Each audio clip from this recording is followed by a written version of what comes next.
Oh no, wait, baby, do you wanna wait for me? Do you wanna wait for me? Do you wanna Do you wanna wait for me? Do you wanna wait for me? Wait for me.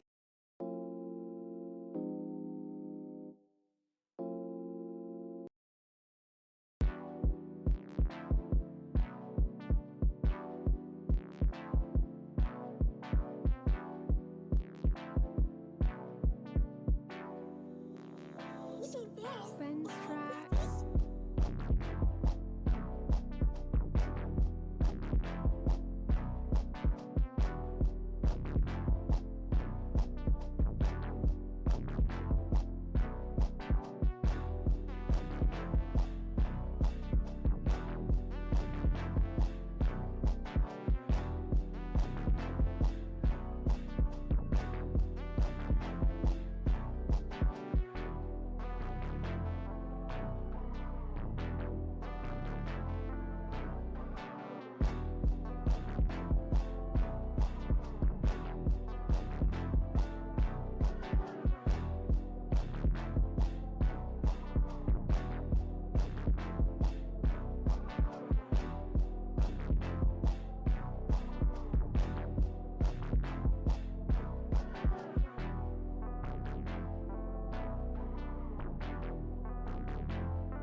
Ben's tracks.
Mercury.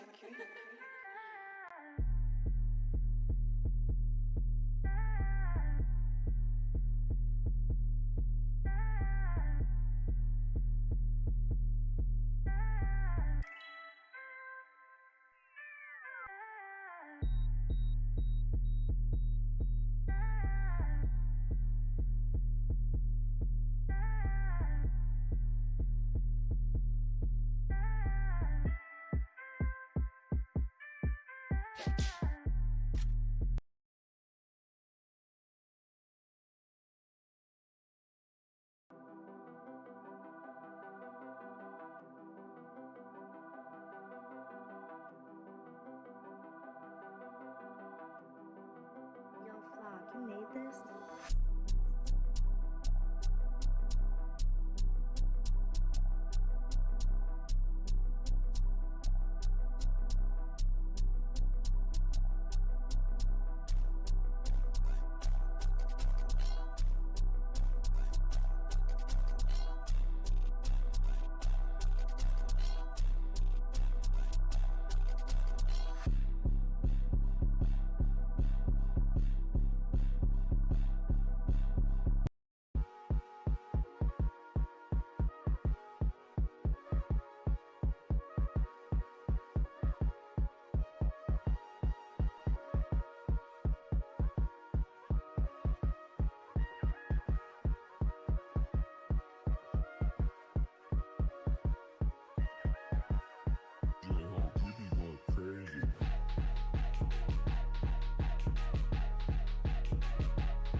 Damn.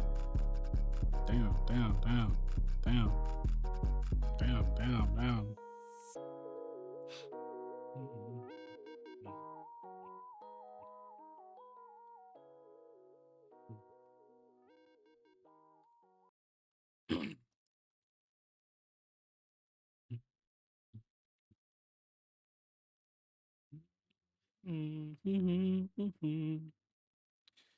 Hey, welcome to the stream. I know I missed last week, but we back at it. Don't matter. We back at it.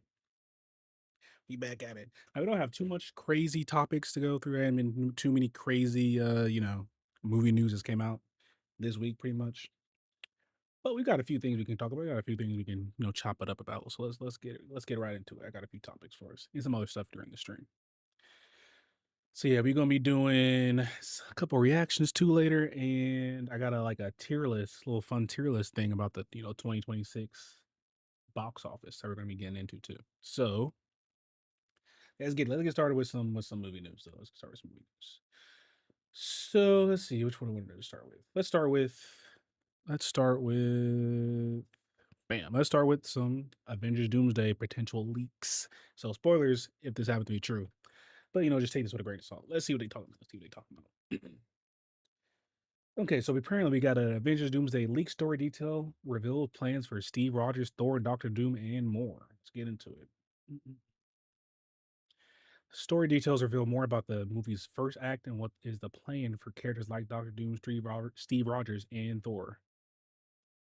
Continues. Okay, let's read it. Avengers Doomsday continues to generate endless speculation and rumors, and the hope is that the trailer rumored to release during the Super Bowl will finally offer a better idea of what to expect from Doctor Doom's long-awaited MCU debut. Yeah, that's I actually am pretty hyped to see what they're going to be doing with that first trailer that they dropped, the first official one. As of now, it sounds like we can expect Victor Von Doom to initially present himself as an ally of Earth's mightiest heroes before his true plan reshaping what remains of the multiverse into a reality he can control is revealed. Yeah, I feel like he's gonna be like playing in the background a lot. Like I feel like he's gonna be manipulating heroes using the fact that he looks like Tony to his advantage, and until he like turns on everybody, and then it's like whatever. Like I'm pretty sure he's gonna pit the X-Men and the Avengers against each other. Is my theory. So let's see what else we got. Okay. Uh-oh. Oh, here we go. Okay, shedding some supposed light on how Avengers Doomsday begins. They write, Victor asks the Fantastic Four for help with the incursions. They travel with Steve Rogers to the MCU, I'm guessing the main timeline, in their ship to warn everyone, and then join forces to head to the X-Men universe, or to join forces and head to the X-Men universe. The source of the next incursion will destroy their Earths. They will have a plan to fix everything. See, like I said, I think Doom's gonna be pitting the main MCU versus like the Fox X-Men. I think that's mainly what we're gonna be getting with a little bit of Fantastic Four sprinkled in there. Scooper adds that the movie will see Steve Rogers and Thor teaming up to seek out Loki, presumably meaning they'll need to find him and the TVA as part of their likely doomed, pun intended, plan to save the multiverse. Yeah, that's gonna be interesting too because as far as Thor knows, Loki's dead, and he hasn't met this Loki that's like a good guy now. And how does Doom and even them know about them? Unless maybe Steve knows about them since when he was time traveling, they were like kind of sanction it or whatever. On a side note, we heard that Avengers Doomsday will feature the side of Earths crashing into each other, very much like Jonathan Hickman's Avengers and New Avengers run. Yeah. That was like, I think I know what that means. Hold on. Let's see. Avengers incursion. I think they mean like this because I think I know the image you're talking about. Like this, yeah, like the Black Panther saw. I don't know if you can see it. Mhm. Yeah, this here right here. Like you looking up and you can see the other Earth about they like collide with our Earth. Not necessarily collide, but like they kind of like it's not they're hurling against each other. They kind of just like and then they blow up. I guess I don't know. I don't know, but I think that's what they're talking about. Mhm. Mhm. So that's gonna be cool to see. I bet they can do something really cool. There should be like a very cool shot with that. I'm sure. Scooper. Okay. That. Yep. Yep. We continue to use baseball cards. Anthony Russo said last year Anthony Russo said last year of his and Joe Russo's approach to figuring out which characters and actors to use in their Avengers movies. Joe added, now they have magnets on them, so we can put them on a board and look at them. It's only a way to keep track of the amount of characters that we're working with. Anthony then chimed in to say, as far as how do we look at who's in the movies, it's just a long creative process of exploring where we want to take the story. What is most surprising and exciting area for us to push into, and which characters help us in that effort. Okay. And they just list name off who's all gonna be in the movie, which is a lot of niggas, I ain't gonna lie. But the Russos directly, okay, boom. So yeah, we got some potential spoilers, or not potential like hints of what we're gonna be getting with that, which I do think that's gonna happen because again, there was like a leaked or concept for a poster that they're gonna have, an official poster about like Doom like controlling all the heroes as like chess pieces or whatever. And yeah, I do think that's gonna be trying to pit the X-Men universe versus the main MCU, and that's gonna be the main incursion that they're gonna be trying to stop. And it's gonna be them fighting each other and fighting while Doom manipulating them. And then eventually they're gonna be like, oh wait, Doom is actually the one we should have been worried about, and he like sees his powers through some way like that. Because I don't think the Beyonders or Molecule Man or anything gonna have something to do with that because they haven't been introduced yet. So maybe, maybe not, or maybe Kang maybe could have something to do with it because I did see some rumors that he could potentially be here too. So you never know. But I do think this. I think this does make sense because I've been hearing like there's like 3 or 4 other characters going to be on a Fantastic Four ship with them when they show up, and it does look like they're probably recruiting heroes to help them fight the incursions, or maybe. No, I don't know. So I guess we'll see. But I do think Doom is definitely going to be manipulating the heroes and control, like scheming and plotting and stuff like that. He's gonna pretend like he's an ally at first, then he's gonna start knocking niggas off. I think they. I just can't wait to do. You can't wait. I think we're in for a good one. But yeah, I'm really interested how like the Loki because Loki wouldn't like is he gonna take the power from Loki, you would think, to like control all the universes? That's could be something interesting too. So I'm very interested to see that. Swing me think. Okay. Let's see what else you got though. What else we got? What else we got? Oh yeah, we got some more rumors about Damson Idris being Black Panther. I think it's like I ain't gonna necessarily say confirmed, but I think it's like pretty obvious he's about to be Black Panther. I mean that concept art that leaked a while ago. Hold on. Black Panther Damson Idris. That concept art that leaked a while ago was like basically him. Like this right here is basically him. Am I blocking? Yeah, I can't tell. Let's see. Yeah, I am. Oh, the threads. What's a better way to do this? But there's like some concept art. There's literally just him. Damn near. That's what I read it. Though. Okay. But yeah, like I said, it was basically him. It literally looks just like him. Uh, here we go. Here we go.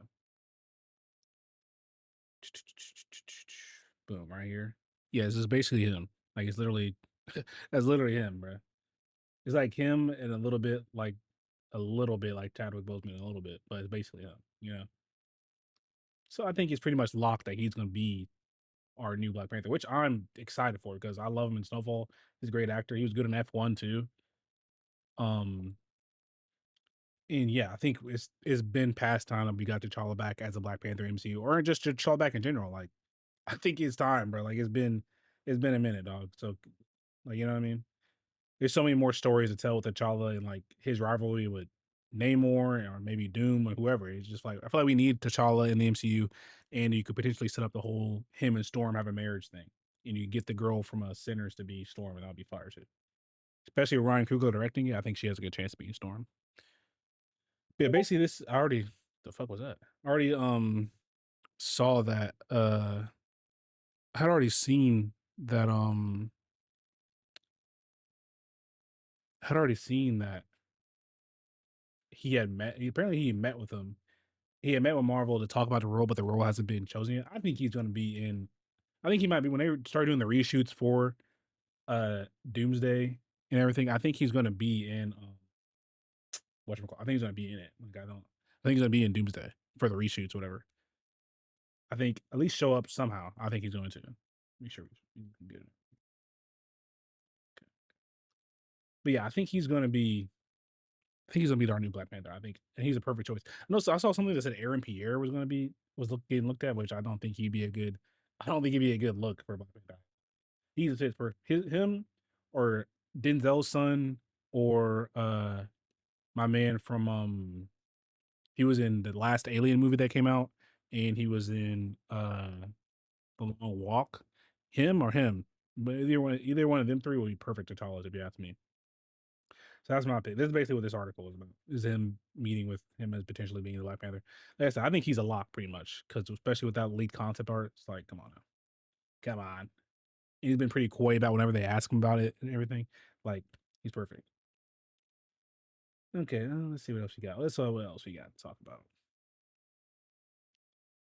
Oh yeah, we got some James Gunn stuff. He was talking about. I think he shut down that Grant Gustin was going to be the Flash. I think. Okay, let's see. James Gunn ends Robert Pattinson, Grant Gustin DCU speculation. Defends writer Christina Holson, who was going to be writing the DCU Batman Brave and the Bold movie, but she also had directed well, no, not Suicide. She directed Birds of Prey and the Flash movie and some other stuff too that was not good. So let's see. Okay, DC Studios CEO or co-CEO James Gunn has put an end has put an end to the speculation about Robert Pattinson and Grant Gustin joining the DCU, and defends rumors the Brave and the Bold Rider or defends rumored the Brave and the Bold Rider Christina Hodson.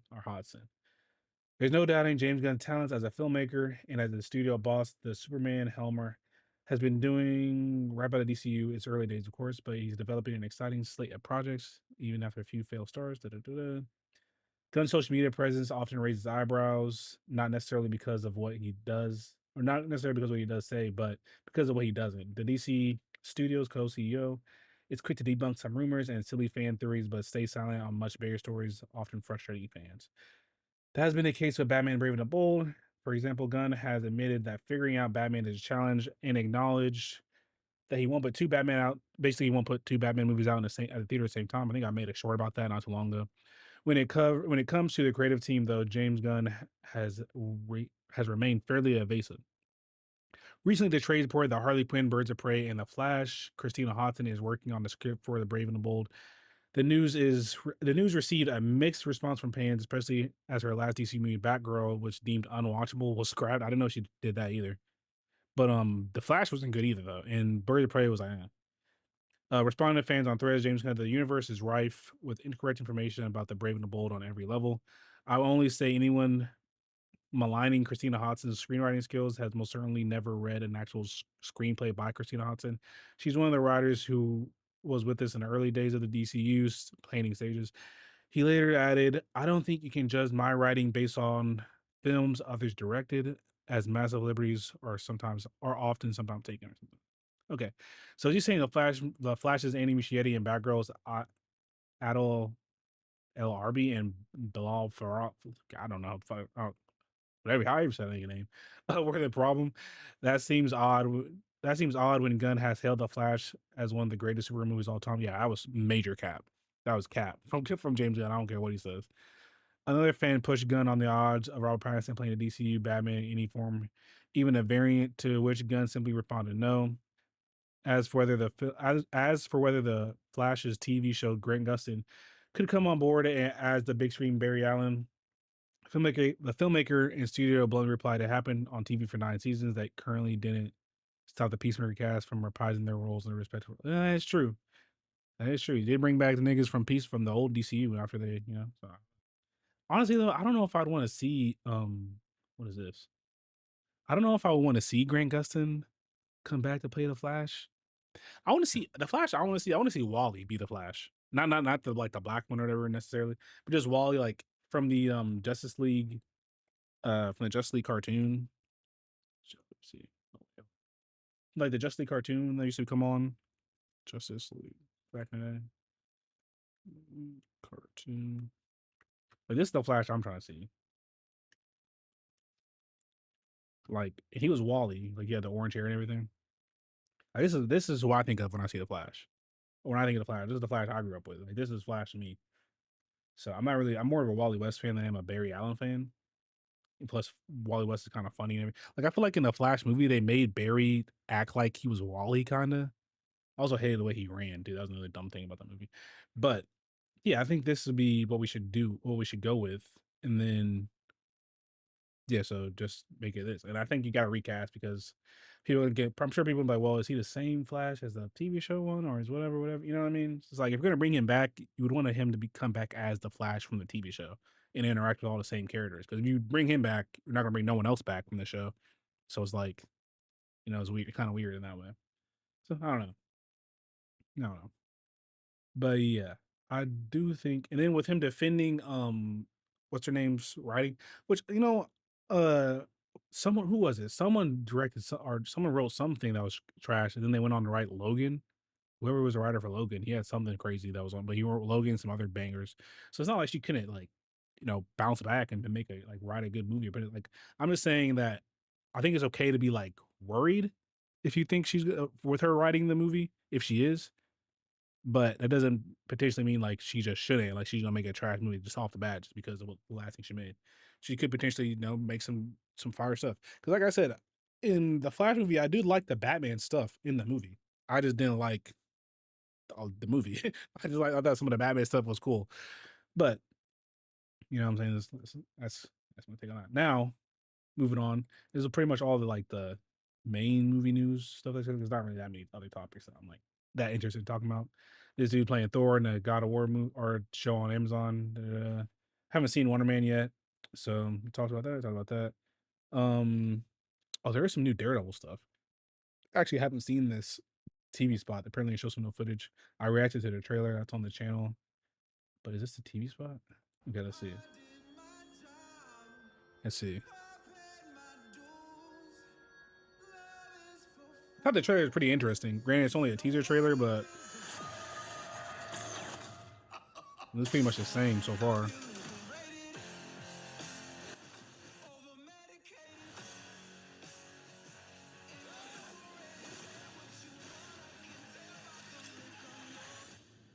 This is basically what new was in there. I didn't notice anything new. I don't know what new was in there. Yeah, what were they talking about? What new footage was in there? Shortened version of the Steve Pete found his way online. New shot of Matt Murdock in court. When was that? Hold on. Him in court.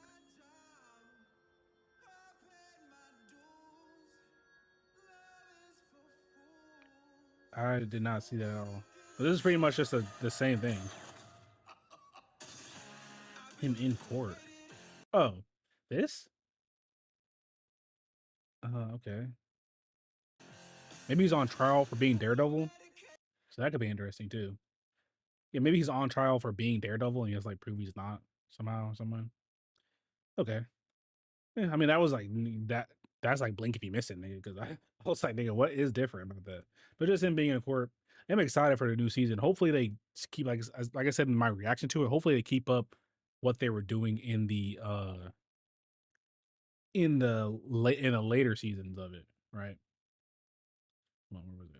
Hopefully they keep up what they were doing in the later seasons of Daredevil, because not the later seasons, but the later half of the last season, the later episodes, because I thought they were cooking with certain stuff. I just felt like once it started getting going, it was going. So hopefully we keep up that momentum and we keep, you know what I'm saying? We see more characters from the Netflix shows and everything pop up, and they, because apparently season 3, I don't know if it got confirmed or it's about to start filming soon, one of the two.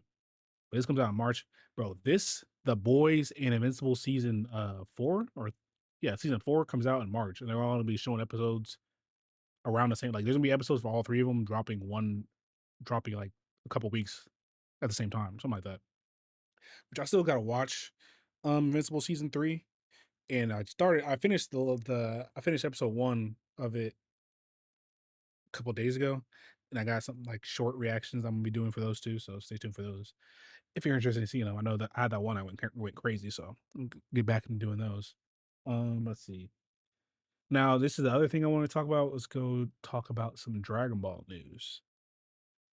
Boom. Okay. All right. So, if you didn't know, Dragon Ball had like a big announcement about announcing a bunch of stuff a few days ago or last week. Was it a few days ago or last week? Where basically they were talking about how they're bringing back Dragon Ball Super, like the anime, and they're doing like a remake of Dragon Ball Super in certain ways, like better animation, all that.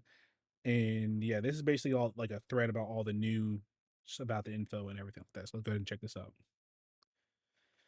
Okay, according to Geekdom on YouTube, if you ever watched his videos, he used to cover, or I guess he still does, but he used to cover like a lot of super news and everything before it came out and stuff like that.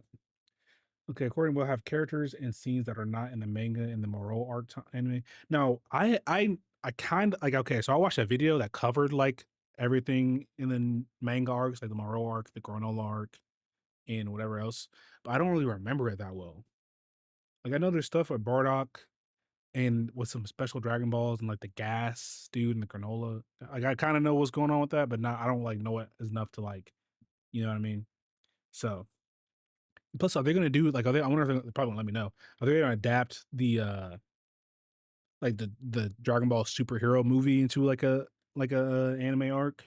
Same thing with like the Black Frieza thing. I think that's where we left off at in the manga. I don't know. But, there's certain stuff that they could like add in, like, dude. Plus, the Tournament of Power 2 gonna be a banger, because I know this Universe 7's team's gonna be stacked. You're gonna have Broly on there, the Granola dude. I'm sure if he's still alive, will be on there. Um, actually, wait. What is this? Uh,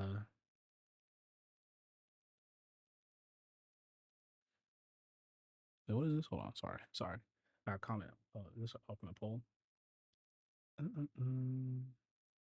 Oh, okay. Whatever I said, that's what it is. Okay, my fault. Oh yeah. Oh, boom. Okay. So like I said, because apparently this is gonna be. I don't know. I just feel like they can. And then another thing, the animation. That's one thing I'm actually very happy that they're gonna be reanimating and like remaking Super, because the animation was, especially in the early season of Super, like there is no excuse as to why Dragon Ball's animation should be like that.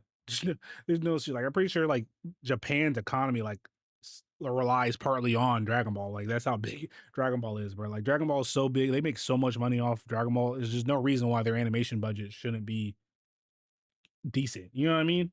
Or they should never have trash animation. That just shouldn't be, unless we're like a filler arc. You know what I mean?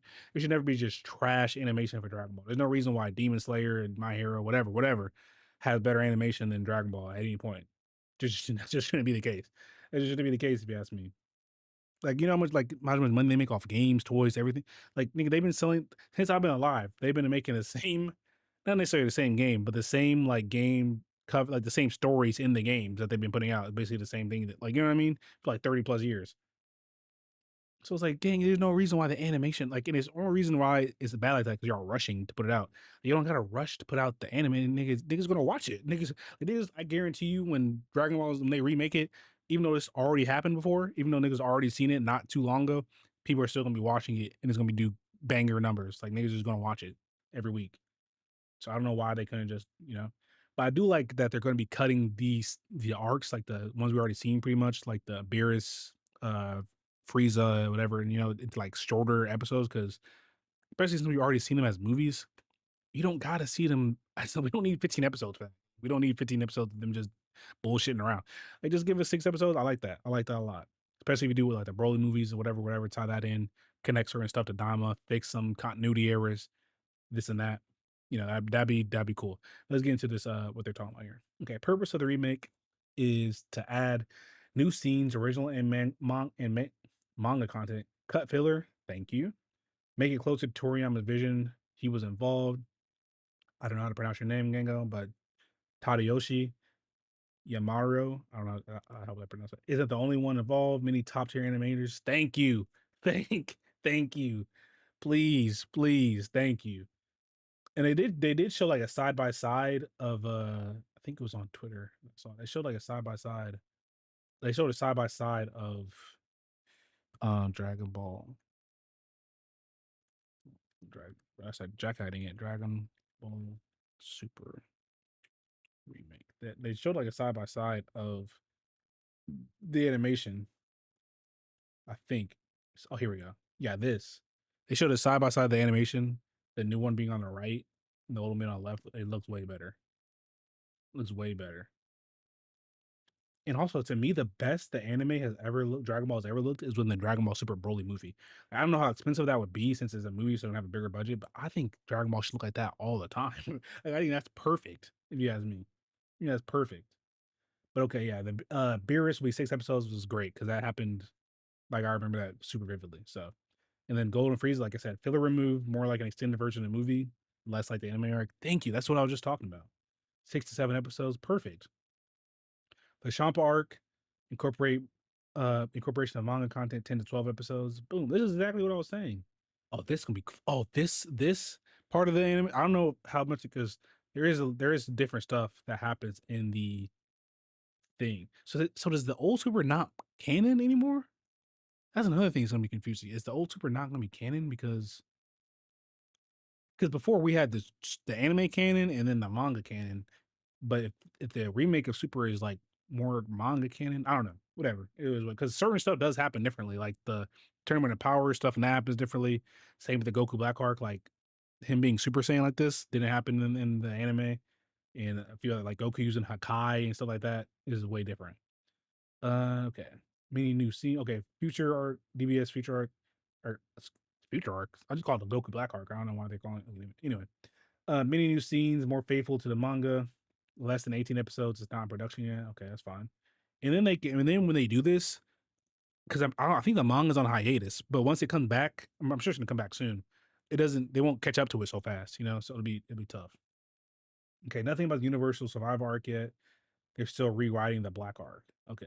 Yeah, there is some stuff that they should probably change with this too. And boom. Okay, the Moro arc doesn't have a set episode count yet. I think that's when they get to that is when they can start dragging stuff out. To me, is when they can start dragging stuff out. But Super Big Movie and first source of Geekdom and Anime J basically gonna release these episodes. They're going okay. I think they're going to release the episodes in new anime season like this. Beerus October, Frieza January. I like that. Okay, I like that. I like that. Because then, like I said, they could put in the Broly, make that an arc. When Gohan gets Gohan Beast, make that arc. The whole Black Frieza part is part of the whole granola gas thing. I think, right? It's like at the end of it, I think. And then Moro. Well, does Moro happen before or after? Um, the gas and that stuff, granola.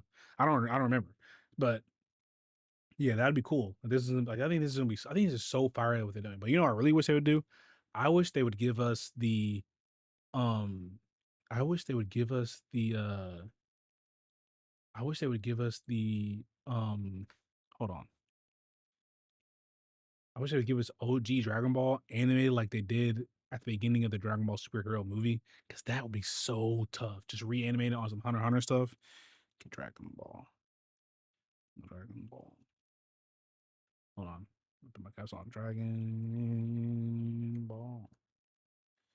Ball. I'm tripping. Okay. Oh my god.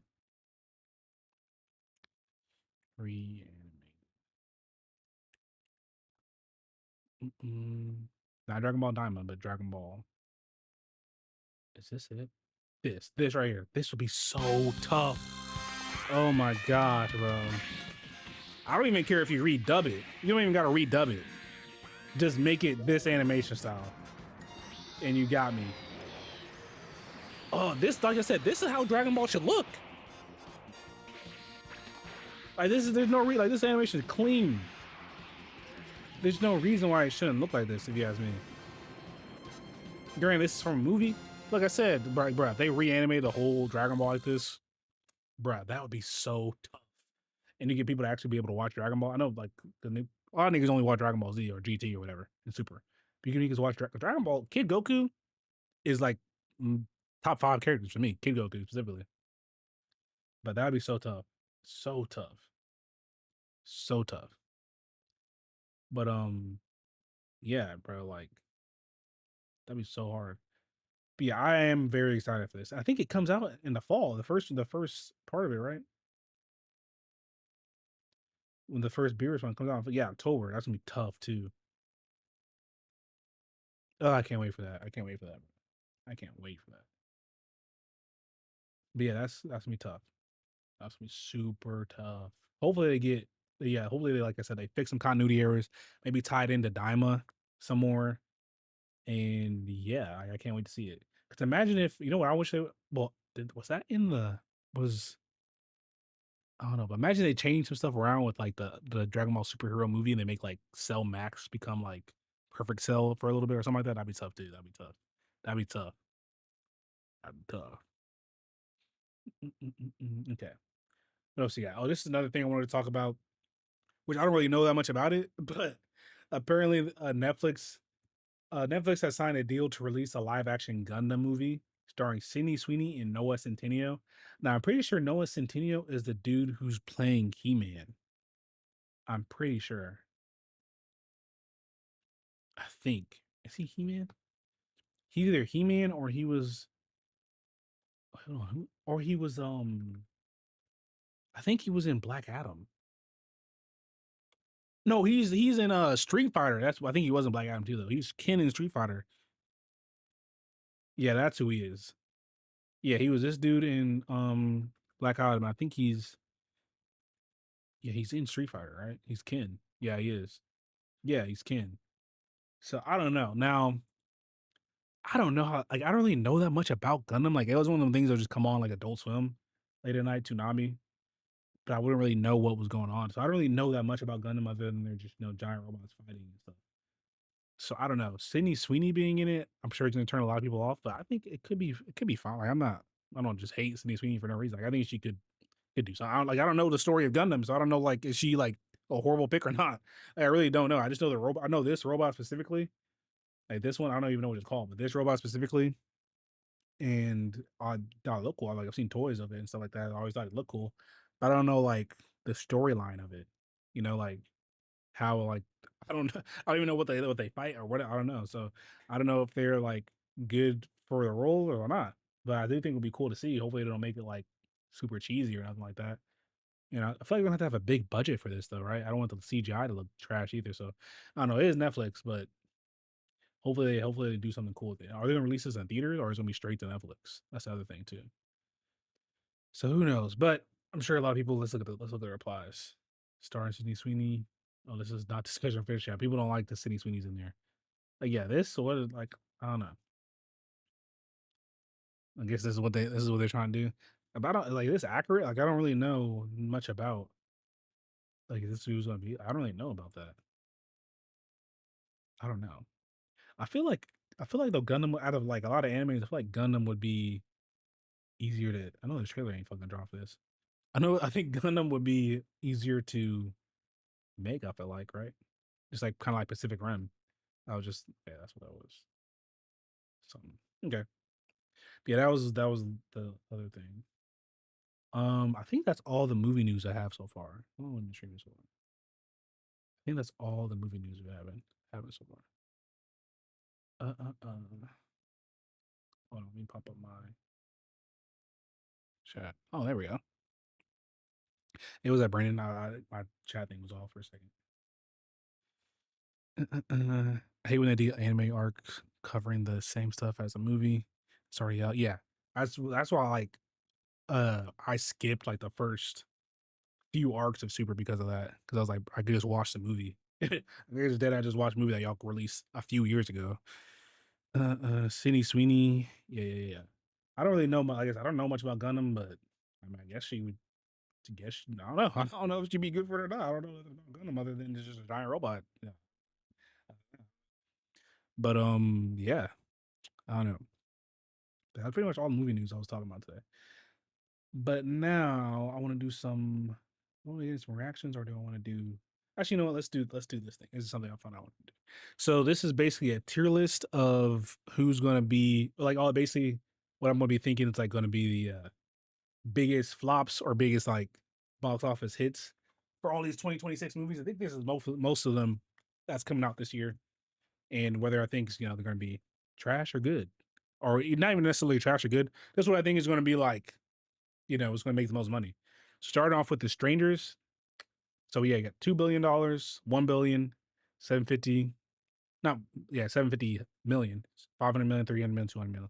I don't know too much. The Strangers, get right in there. And I don't. How are they even still making Strangers movies?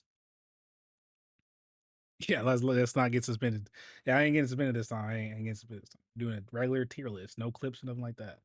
But The Strangers, I feel like it was cool after the first one was like after the second one. I feel like they're milking it, and it's like maybe they make enough money to where like they make the movie cheap enough to where they can keep putting them out. But I don't think this is going to be. Not only do I do think this is going to be good, I don't think it's going to make that much money. So under 2 million, under 200 million for this. This Goat movie, I'm not really sure. I really haven't seen a full trailer for this. Matter of fact, let's check it out. Let's check it out. This is another stuff I want to react to. Let's see, because I know this is basically Steph Curry produced movie about like animals playing basketball, and it's by the same animation as hold on, watch out later. About the same animation as like Into the Spider-Verse or whatever, right? People. Let's see. Chevy trucks are as dependable. Let's see what we got Chevy here. people who drive Cause I think I am interested in seeing the movie. It comes out in February, but I'm not sure. Hey, it's Stephen Curry. Find out who the real I'm not GOAT sure. is in 3, 2. Chill out. It's also cool that Steph is producing this movie too. Very first roarball game. The smooch cam is on patrol. Yeah, it's like a Ninja Turtle movie that came out not too long ago in Spider-Verse. I like it. Vineland's very own hometown hero. 5-time They got a few All-Stars.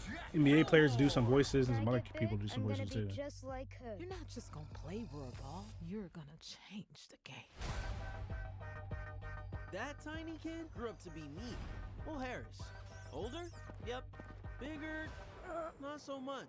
Life hasn't been easy. Okay. But I keep it moving. I believe in you. And I made you a sandwich. Catch.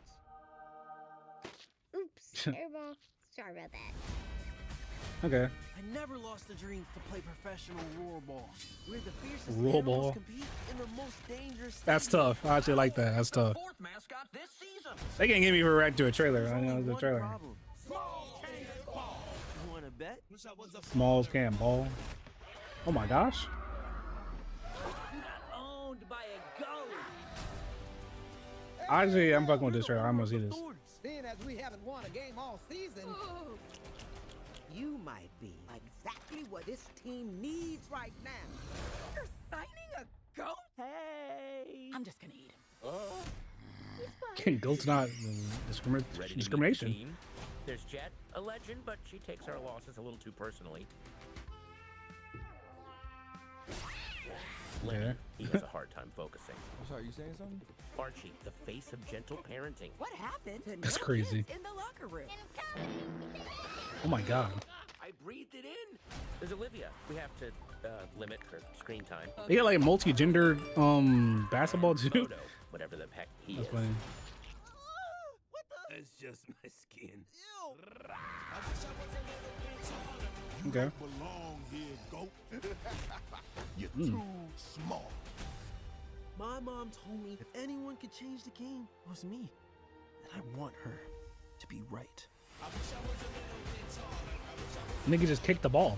We chillin' in the penthouse, we chillin' in guys ain't gonna believe this place. We got a TV on the toilet, even has a remote, unsanitary, but it's cool. Ah, stop! Bad toilet! Okay. That look interesting. I don't know, like, it's a Sony movie. I think it's gonna make. I think if it's good, it's gonna make more than put it on 200 million. I think if it's good, it'll be straight. The animated movie, kid movie, they always, if they're good, it's gonna do.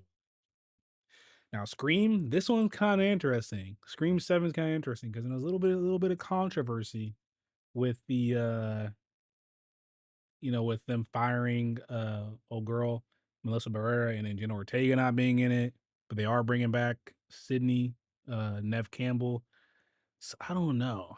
I think I'm gonna see it though, but I know a lot of people were saying that they were saying on Twitter or whatever they're not gonna be seeing it because of whatever.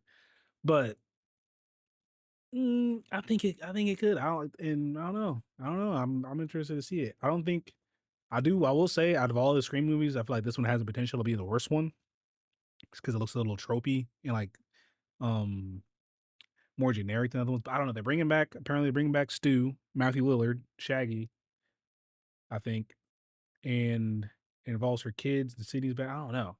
I'm gonna see it. I don't know. This comes out soon too. It comes out in February also. So, I don't know. I think 300 million is good for that. It's good. No, it's good. For that. Hoppers, I think it's gonna be good because, and my hot take is there's not a single bad Scream movie, if you ask me.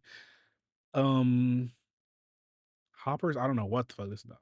Actually, I think I kind of know. It's like about it's like a little girl that becomes a gopher to like save some animals or something like that. I don't know. I'm not really interested in even watching the trailer for that. So it could be good or not, but I'd say I'll put you right here actually. But I think you're gonna be good. I think it'll be a decent movie. What is Hail Mary? Oh, isn't that movie with that nigga in space? Ryan Gosling? I think. He's like an alien talking to him. I think. Right? Yeah. I don't think this movie is like, I saw a trailer for that a while ago. I feel like I thought that came out already, Loki. I'm sure it'll be okay, but I don't think that movie's making too much money either. It's like he's in space and he like got aliens. There's an alien there he's talking to. But he's like trapped in space and he's like the only one that can go. He's like humanity's last hope or something. I don't know about that. Let's see what we got. Ready or Not 2. I haven't seen Ready or Not 1 except for like in parts, but I do think that movie's gonna be decent. Ready or Not 2. But I'm more interested to seeing that one movie with Zazie Beetz. Be Ready or Not 2. She got hoed in this movie though. I'm pretty sure it takes place right after the first one. She has to do basically the whole same thing again, but worse. But yeah, I think this movie's gonna be straight. I think this movie's gonna be. I put that in. I put it in 200 million. I don't know what did the first one make? Let me see. Okay, Ready or Not box office. Let's see what the first one made. We're 56 million worldwide. Oh, I'm tripping. Yeah, that's just about to be well over 200. I mean, probably made it for cheap though. So you can't really. How much? Well, let's see what the budget was for it. It made like 56 million. Wait, why it made 56 million? Am I tripping?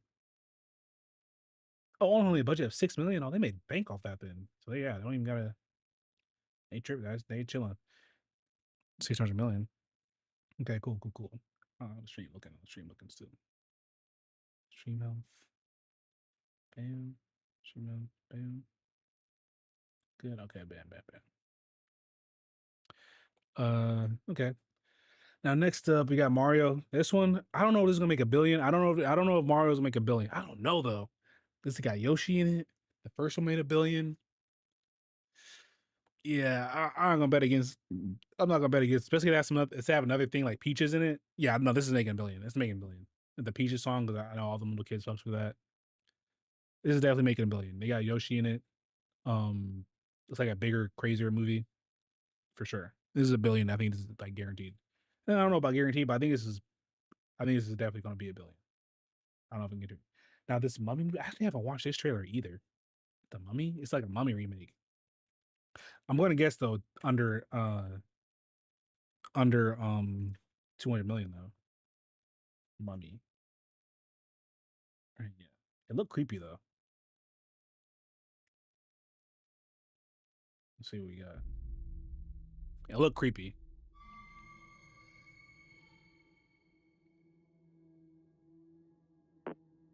I need them to hold on before I need them to bring back. I don't know if you're still in there, Brandon, but I don't know if you ever seen like the Mummy with like Brendan Fraser, and it was like on some Indiana Jones type shit. That's the type of mummy I think they need to bring back. I did think that I did hear some stuff about that not too long ago, where I thought they said that they were going to like make a sequel to that, where he had a son and his son has grown up and stuff like that, and he's gonna be Brendan Fraser gonna come back, and same with the other girl that played his wife or whatever in the movie. That would be tough. I would see that in the theater. That's what I think of when I think about the Mummy. That shit was live to me. Those are my favorite movies whenever they come on TV. From the studio that brought you weapons. Ew. Look like hold on, that look like you haven't seen the Brendan Fraser Mummy movies? That's crazy. Maybe you don't know what I'm talking about. Let me see if I can find a picture. Maybe I don't know what I'm talking about. Jet Li was in one of them. That's when it started getting trash though. Brendan Fraser.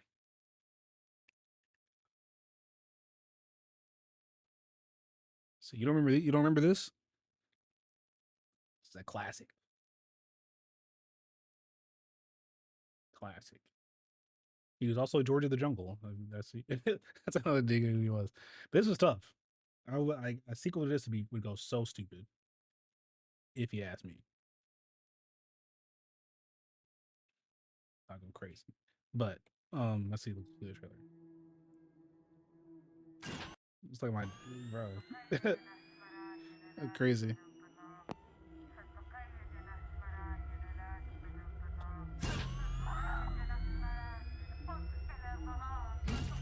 Oh! Oh!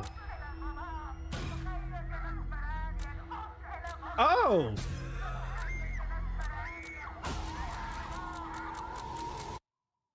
Yeah, that's why you don't go digging for shit.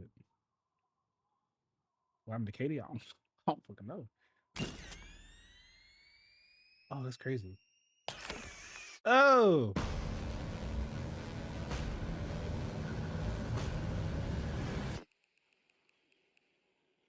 March?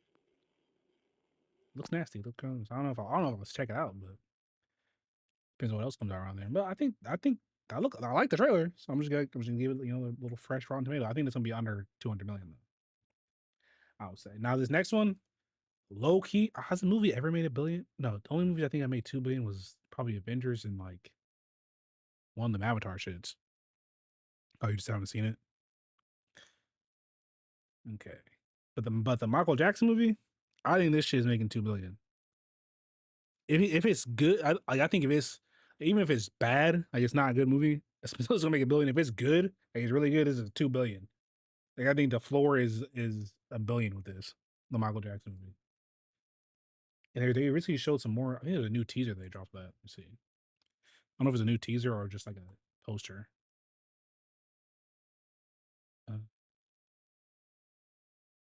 Oh no, it's not called Michael Jackson. It's called Michael, right? Movie. There's a new one 2 days ago. Oh, it was a TV spot. Like a good neighbor. Home and auto and pick up the real victory savings. Are you Bam, talking get out of here. Okay. The TV spot. Also heard they're breaking this up into parts too. Like there's gonna be a part 2.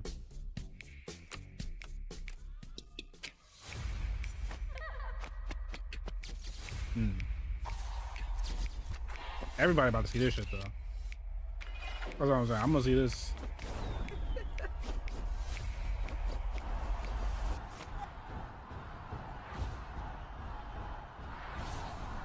This is gonna be tough. Can you lower the lights for me, please?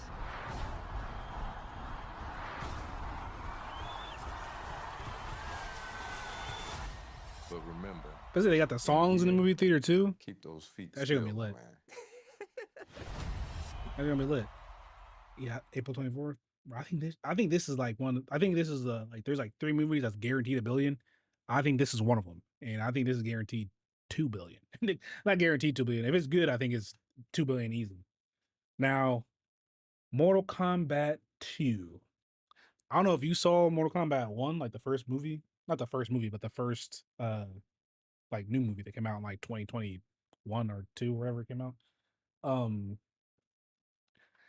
it was okay, but it was like they could have made it so much better. Like there's a lot like to me, I had to like turn my brain off to like Mortal Kombat lore when I watch that movie because there's just a lot of dumb stuff that they do in that movie for no reason. Like why did like they made an original character, Cole Young. Cole Young has the lamest name out of any Mortal Kombat character ever. You could go Katana, Liu Kang, Shao Kahn, Raiden, Sonya Blade, Cole Young. Like what the fuck? Like bro, like what? And then he's like he kills Goro in the movie too. Like there's a lot of dumb stuff in the movie. I don't even want to get into it. But hopefully they could correct some stuff with that with Mortal Kombat 2. They're bringing in Johnny Cage. And they got Carl Urban to be Johnny Cage, which I'm like, I don't know if that was a good choice to be Johnny Cage either, because he's kind of, I don't know. He just doesn't give me Johnny Cage vibes. Like he's Butcher from The Boys. I don't know if you've seen The Boys yet, but it's not Johnny Cage to me. No. And like to me, I feel like whoever made that first movie for Mortal Kombat, I feel like they only played, or not even played. I feel like they watched a YouTube, like one of them YouTube like video game movie when it's just all the cutscenes of Mortal Kombat X. I think that's what happened, because I'm just like I don't know how you could be whatever, but there were some cool stuff in it. And if you could just like turn your brain off, I guess it could be just a fun time. See some Mortal Kombat shit references and stuff. But I don't know if this thing's gonna be good. I don't know. Like I don't know. Like I will say the fatalities and stuff like that and the fight scenes were good in that movie, but it's just like the story could have been so much better. Like Scorpion, they try to make Scorpion the main character, kinda, but he's like Scorpion. Liu Kang's the main character in Mortal Kombat. Liu Kang's the main character. And the reason why they made the Cole Young dude, why they made him even a character, because like apparently the studio execs was like, oh well, we don't want to have a white guy be the main character in this like kung fu middle or Asian like tournament style, whatever thing. But Johnny Cage isn't the main character. That's why Johnny Cage wasn't in the first one. They thought Johnny Cage was the main character. So but then now they're putting him in it. But I did hear that the Cole Young dude dies in like, the first 20 minutes of that movie, of this movie though, which would be funny. But it's just like, and then the whole Arcana thing, like you got to have a birthmark, and that's how you unlock your powers and can fight in Mortal Kombat. Why can't niggas just have powers? Where there's already other dimensions and shit. Why can't people just have powers? Why you gotta have some special shit? Just have powers, nigga. He knows how to control his chi. So the nigga knows magic. He got fucking robot arms, and she got highly advanced military guns or some shit. It's nothing.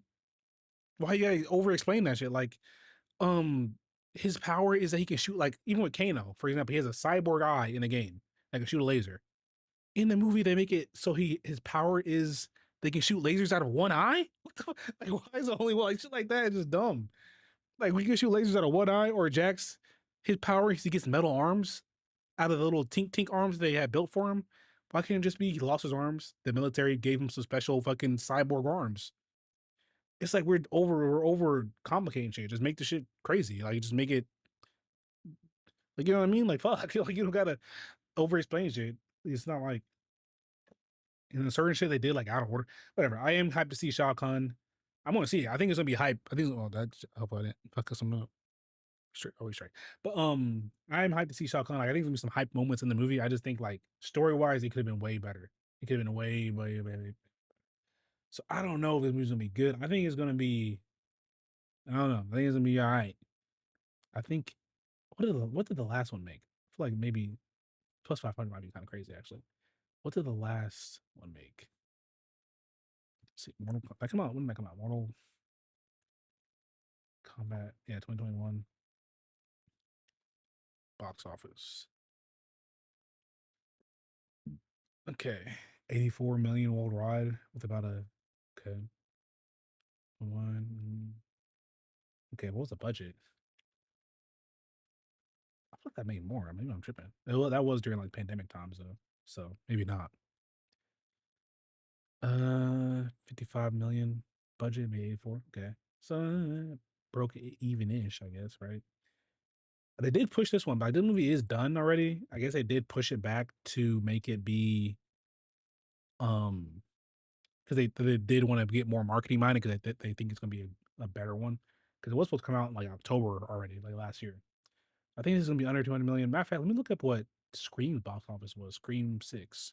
Box office. Scream 6. Box office. I think Scream 6 is the biggest one out of any of the Screams. Yeah, 166 million. That does change my thing a little bit. That does change my feelings a little bit. I think plus 200 is a safe bet too. Okay. See what else you got. Mandalorian and Grogu. Now this one's gonna be interesting to see too, because you never know. Because this Star Wars is the first time there's been a Star Wars movie in like since 2019 or some shit, 2020, something like that. In like 6 years, 6 years, something like that. But at the same time, this movie is pretty much just the season of Mandalorian, like put together as just a long movie. Is I think it did go to stream. I think Mortal Kombat did go to streaming day one and the theaters. I think it was both. So that also might be why it doesn't have a big as a box office too. That's a good point. But I think it did go to streaming. So I don't know. So yeah, that is about around the time where they were doing shit like that though, where like you can see in the movie or you can see at streaming. So I was kind of fucking up box office. But with the Mandalorian and Grogu thing, I don't know because a lot of people like the Baby Yoda shit. So you could sell toys with that. You can get some kids in there. And it is Star Wars. It's been a minute since it's been a Star Wars movie. But I don't know. I don't know if this is gonna be good though, because the last season of Mandalorian was okay. Like it just wasn't. It wasn't as good as like the first two. So I don't know. Like I don't know what. I think plus 200 million is safe. But I feel like they would want to get more out of it. I think plus 200 million. Yeah, I think plus 200 million is like a safe bet for that. I don't know if I don't know if it's gonna be that good because like it wasn't made to be a movie. It was made to be. It was like a show that they're making into the movie because it's like just make it as a movie. His name is Grogu. The title, and you will still go. I know. I call him Grogu. I'm just saying Baby Yoda. That's what he's generally known as. I know his nigga name is Grogu, but that's what niggas is gonna call it, Baby Yoda. That's what I mean. The kids and shit gonna call him Grogu, whatever his name is, nigga. He's gonna be one of the main attractions for the movie. But like, and like the trailer they dropped was kind of really underwhelming too for it. So I don't know. I think plus 200 million is safe because you know they got the marketability of Grogu and Star Wars and shit. But like, I don't know. But like I said, pretty much it literally is basically just the season 3 of Mandalorian just made into a movie. Basically, is what it is. So I don't know. I think 200 million is a safe bet. Like, I'll check it out, but I'm not like super excited to see it, especially from the trailer they dropped. Now, He-Man, I did do a reaction to that trailer already on the channel. I think He-Man's gonna be surprising. I think 200 million. Yeah, I don't know about 200 million. I don't know though. He-Man's pretty. I feel like if you can get kids to want to see like little boys and shit to want to see this movie, I think you can do 200 million. Because the trailer looked hype to me. I really like the trailer. Skeletor looked fire. Skeletor looked perfect. Like I don't know. The only thing is, do not have that nigga on Earth too much. That is all I gotta say. Do not have that nigga on Earth too much. He-Man. Skeletor. Do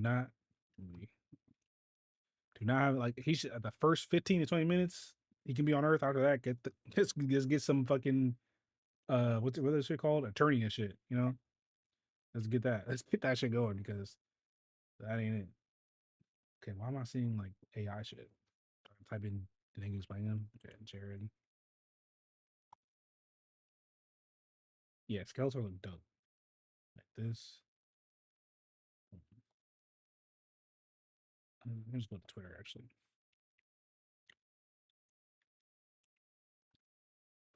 Because the trailer look, I like, and another thing, I think they should really try to make it like Thor Ragnarok, and yeah, I think it'll be fine. Like, I think that's the type of tone they should go with that. Because He-Man's cool, it can be serious, but it's not really like there's a bunch of like memes about He-Man. That's all like not really that serious. It's just some 80s cartoon shit. But Skeletor looks dope. I thought the trailer looked tough. Like a lot of stuff they were showing in the trailer. That shit was loud. God damn. But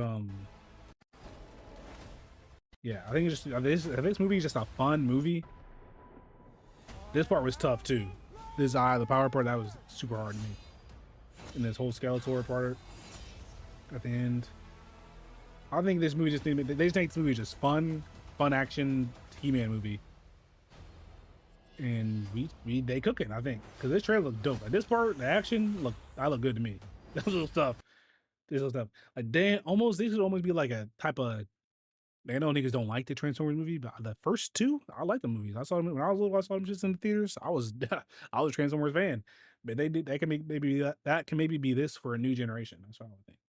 But that's what I would try to go for. So I don't know. I don't know what like if I feel like if you can get like kids behind the movie at all, it'll be good. But because that trailer was dope.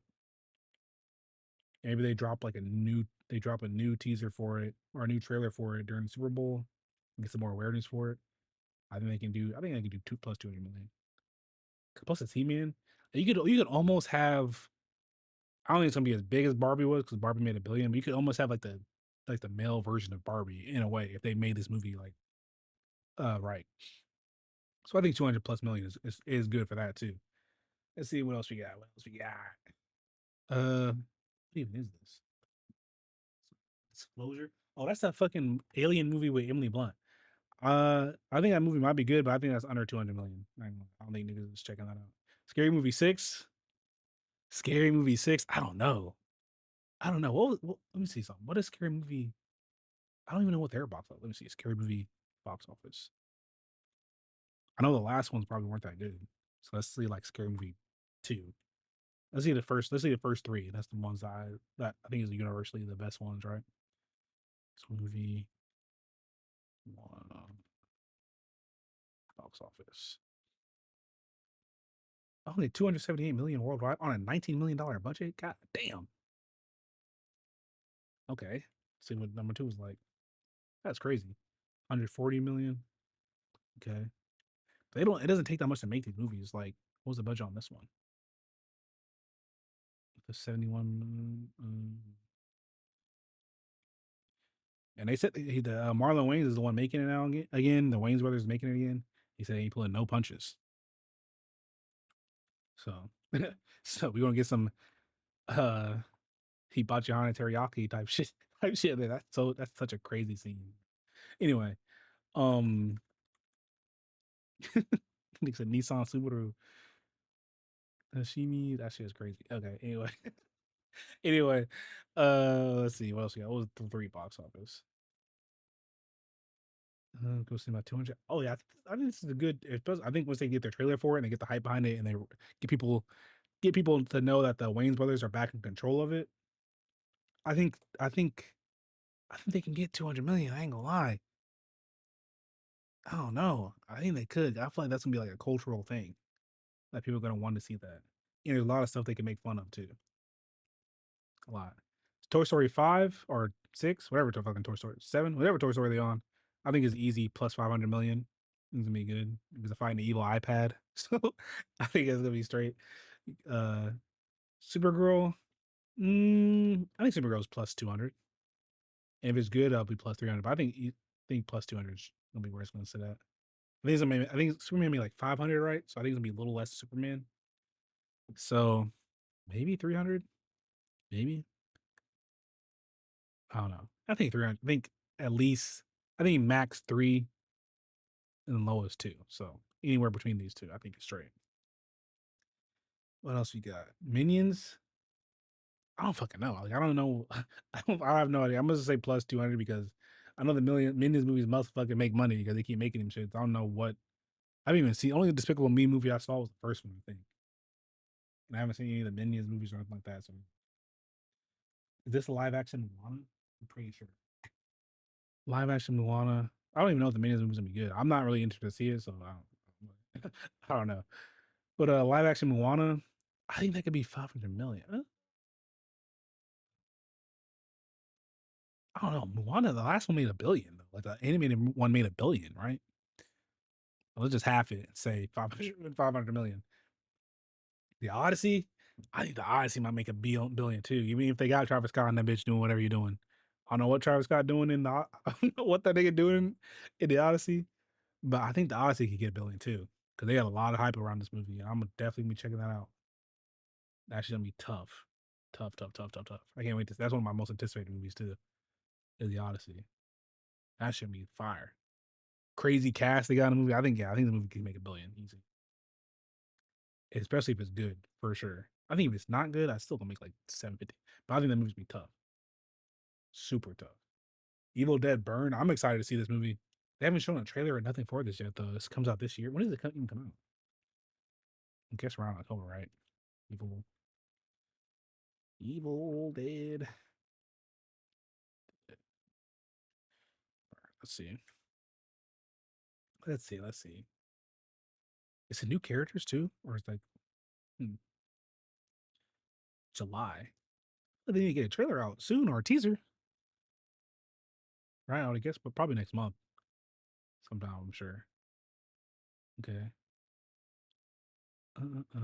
What's the synopsis for it? Synopsis. Because the last Evil Dead movie was I really like that one too. There's that movie was crazy. Focuses on a new cast facing intense, visceral, demonic possession. Described as nasty and brutal survival horror with high stakes and rapid paced action. Because they don't really have any specific plot details, but it's a new cast of characters and everything, which is cool. I wonder where they're gonna tie in all the other Evil Dead movies, because I think they're all can be canon and stuff in a way. But I'm a big Evil Dead fan, so I'm hyped to see this. I'm hyped to see this. And the last one was tough. Like, tough. The last one had some crazy stuff in it, bro. A nigga choking on an eyeball and stuff like that. It was crazy. Anyway, I think that one's what did the last one make? Evil Dead. Hold on. Evil Dead Rise.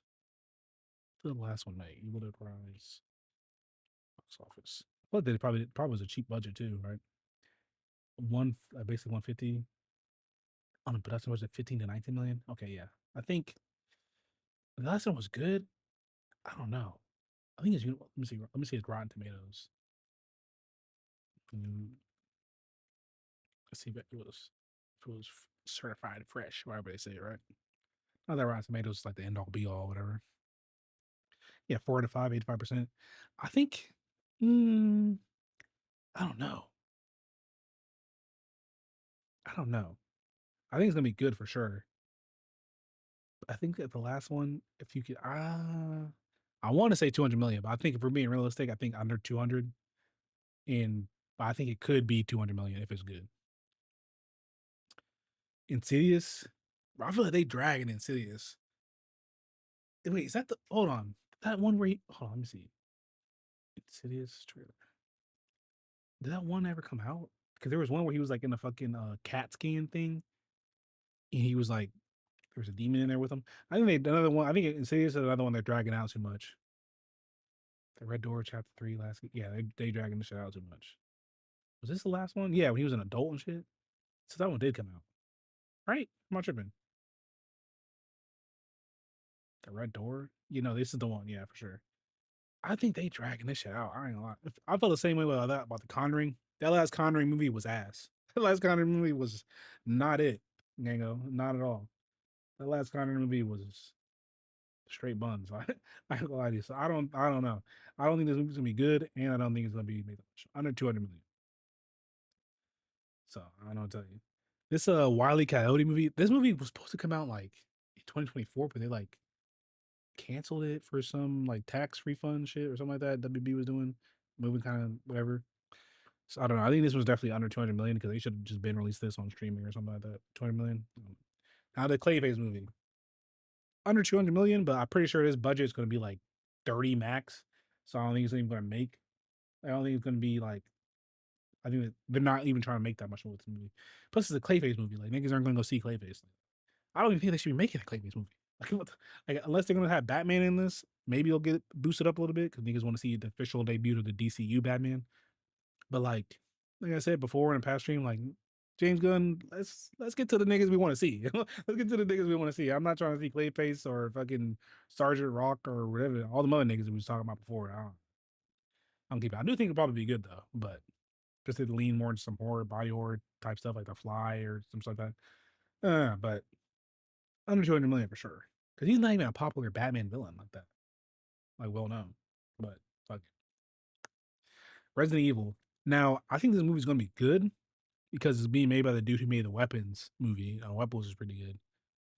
So I don't know what they're gonna do about it. Let me look at the synopsis for this because this is the same dude, but I don't know what they're gonna go with because the old Resident Evil movies, um,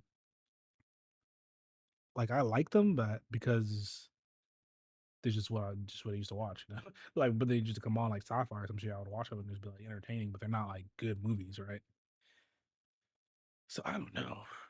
Synopsis, but that dude directing it does give me hope for it. I don't know what they're gonna be like. I don't know what game they're gonna be basing it on. Okay. It reportedly follows an original story about a hapless organ carrier named Brian, blah blah blah, who gets caught in the Raccoon City outbreak while making a late night. That's terrible. Making a late night delivery to a hospital, encountering grotesque creatures and survival horror elements reminiscent of the game's early days. So it's still not really following a plot of any of like the specific games, like Resident Evil 1, 2, 3, whatever. So I don't know. I feel like they should have just made it be like follow what's his name, Leon. Just make it follow Leon, and then go from there. Like Resident Evil 2, I'm pretty sure is when that started. Just make a movie about that. Make a movie about Resident Evil 2, even though they're making it the first one. But I think that's what they should do. I think that'd be a good way to do that. But I don't know. I think I'd have hope for it, but I don't know if that's gonna make. I think you make it for not a crazy budget, and you could probably get close to 200 million. I would think. All right. So where'd that go? No, here we go. Did I skip? I skipped Spider Man. Hold on, I just realized that. I skipped Spider Man. But Resident Evil, I think it's gonna be good, but under 200 million. Spider Man, guaranteed $1 billion. Guaranteed. I never seen movie hyped up just off of like um set photos and videos just from the movie. That and his suit looks, bro, that movie's gonna be hype. This movie is a guaranteed $1 billion. We haven't got a trailer yet for it. Don't know why. There's been like some leaked stuff that might be a trailer, might be AI. I don't know, but he's like fighting the Hand. The Punisher's in the movie. The Hulk's in the movie. Jean Grey might be in the movie. They're fighting ninjas and damage control and whoever. I don't know. I don't even know what the fuck's going on in this movie. I don't know. Tombstone might be in the movie. All type of niggas might be in this movie. I think this is gonna be potentially could be the best. I think it has a high potential to be the best Tom Holland Spider-Man movie. Well, Tom Holland Spider-Man movie where he's not with Toby and Andrew and all the niggas like the other Spider-Man. But I don't know. I think this movie has potential to be the best, one of the best of those. Potentially, maybe the best one out of all of them. I ain't gonna doubt. From what I've seen, guaranteed $150. Yeah, for sure. But I think this movie's guaranteed $1 billion, easy. Now this, if they need 2 locks to make $1 billion, well, any 3 locks to make $1 billion, it's gonna be Michael, Spider-Man, and Avengers. We'll get to that. But I think this movie could get 1.5. I don't know. I don't think this will get 2, but 1.5, 1 point something. Goddamn, 1 point something. I think, yeah. I think it's gonna be a banger. Like this is definitely was some shit that Marvel needed though, because they've not been doing super crazy at the box office lately. Although I think their movies have been straight. I think Captain America was straight. I like Thunderbolts a lot, and then I thought Fantastic Four might be their best one. I need to rewatch both of those though, but I thought the movies was straight to me. But this is gonna be a banger for them for sure, for sure, for sure. I think that'd be a great spot to start introducing more mutants and stuff like that. And plus, we start apparently it's gonna be like a trilogy. This might end up focusing on the symbiote stuff, and we can get like a more comic accurate version of that, and we can get a comic accurate version of Venom, and not fucking 9 foot tall, whatever the fuck they was doing with whatever the fuck they was doing in the Venom movies with Tom Hardy, is whatever. But yeah, this is $1 billion for sure, and I think it's gonna be fire. What else we got? Resident Evil, already talked about that. Street Fighter, I don't know. I think Street Fighter is gonna be like goofy, fun, and just gonna be like goofy and funny. Like I think it's gonna be like I don't know, because what I'm seeing from the trailer, like I feel like you're not supposed to take it serious. They got Roman Reigns and Cody Rhodes playing Akuma and Guile and a bunch of other crazy shit. I don't know. Jason Momoa is gonna be Blanca. I think this movie's gonna be fun. I don't know. I think I'm gonna end up liking it. I don't know if it's gonna be good, but I think 300+ million. I think if it's pretty star packed and everything. I think it's gonna be a fun movie. And he was talking shit to Mortal Kombat too. There was a little bit of Mortal Kombat beef. I gotta think that's funny too. But I don't know, because I don't really know. Like Street Fighter is a weird storyline anyway. Like out of all the big major fighting games, Street Fighter story is like the most like shit like you don't even know what the fuck. I don't even know how you really, well you can track it. I don't even know how they would take. I don't think they would take the time to track it and like make shit happen in chronological order. Because Mortal Kombat is pretty much linear story. Same with Tekken. Same with what else is there? Well, out of the big three, I guess. But Street Fighter is like Street Fighter 2 happens after Street Fighter. Well, no, I'm about to say something. I think Street Fighter. Well, yeah, Street Fighter 1 happens first, but then there's stuff in like Street Fighter 2 happens after like Street Fighter this or that, and Street Fighter 4 happens before Street Fighter 2. A bunch of shit. A bunch of shit like that. So it's just like, what the fuck? So I don't even know how you would follow that. But I do think it's gonna be a fun movie. I think they can get 300 million if it's decent. I think I'm gonna like it, but it's probably not gonna be like the best, like kind of like a Mortal Kombat situation, but not as lore important because the Street Fighter lore is just kind of all over the place. So I think it's just be a fun, crazy movie. I think. Where we at? Cat in the Hat movie. I think. I think that's a good 200 plus million. It's a kid movie, fun. The Cat in the Hat, whatever. Hunger Games. Is this like a sequel to the old Hunger Games movie, or is this like? I've never seen any of the Hunger Games movies at all, or read the books or anything like that. I just know she did that shit with her fingers or whatever, and she volunteered to tribute, and it was Jennifer Lawrence. Games. I'll just type. I said Hunger. That was crazy. Hunger. Speaking of hunger, I am kind of hungry. Okay. So this is a movie. So, because I know there's like different like time periods that you can follow in the Hunger Games shit, but Sunrise on the Reaping. Okay. Synopsis. Okay, 24 years before Katniss Everdeen starting on the morning of the reaping for the 50th Hunger Games, where a young Haymitch Amber Naffy participates. Yeah, like I really don't know. Like, wasn't there a movie that came out not too long? This one, yeah, Ballad of something. Well, how much did this one make? Because I feel like the Hunger Games movies was like a big hit. Oh damn, 300 million. Damn. Okay. Look. Okay. Maybe Hunger Games is like that. I don't fucking know. Okay. I mean, I don't know. I don't know. I've never really seen any of the Hunger Games movies, but I guess it's based off what it did last time, 300 plus. So I think people like that one. I think since they're making another one, so I assume so. Where was he at? What? Oh, Fokker-in-Law. Isn't that the Meet the Fokker sequel or something like one of those ones? I think that's. I don't know, man. That's kind of old. It's not one of those ones like. I don't know if like the audience that was watching it back then would care about it right now. And I don't think it's gonna make a new one. So I think under 200 million is safe for that. Silent Night, Deadly Night 2 is how that's called, right? With a like Santa, like a Die Hard basically, but the Santa. Silent Night. Yeah, it's David Harbour, but he's like Santa, but he's like on some. Wait, 2026, right? That's what it's called, ain't it? Silent Night, Deadly Night 2. Am I tripping? What's that shit? That's what it looks like. Let me just look up David Harbour Santa. David Harbour. Oh, Violent Night 2, not Silent Night, Deadly Night. Violent Night 2.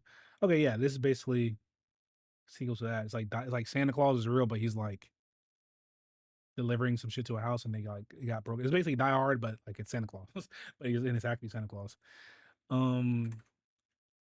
Shit. What did the first one make? I feel like this is probably a cheaper movie, and then it's like 76 million, 20 million. Yeah, under 200 million for sure. Which this is almost kind of low key a streaming movie, damn near. But yeah, under 200 million for that one for sure.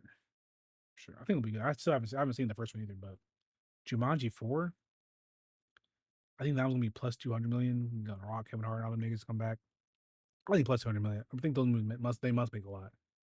Now, Avengers Doomsday, $1 billion, $1 billion, a billion, gazillion, gazillion dollars. Yeah, I think Avengers Doomsday is gonna be fire. I don't get what niggas are talking about. Whatever. This is making $1 billion for sure. There's just no way that the Fantastic Four, X-Men, Avengers are all gonna be in the same movie fighting each other, and Doctor Doom is not. There's no way. There's no way. Especially if the opening. I don't know if you saw. Well, you probably didn't.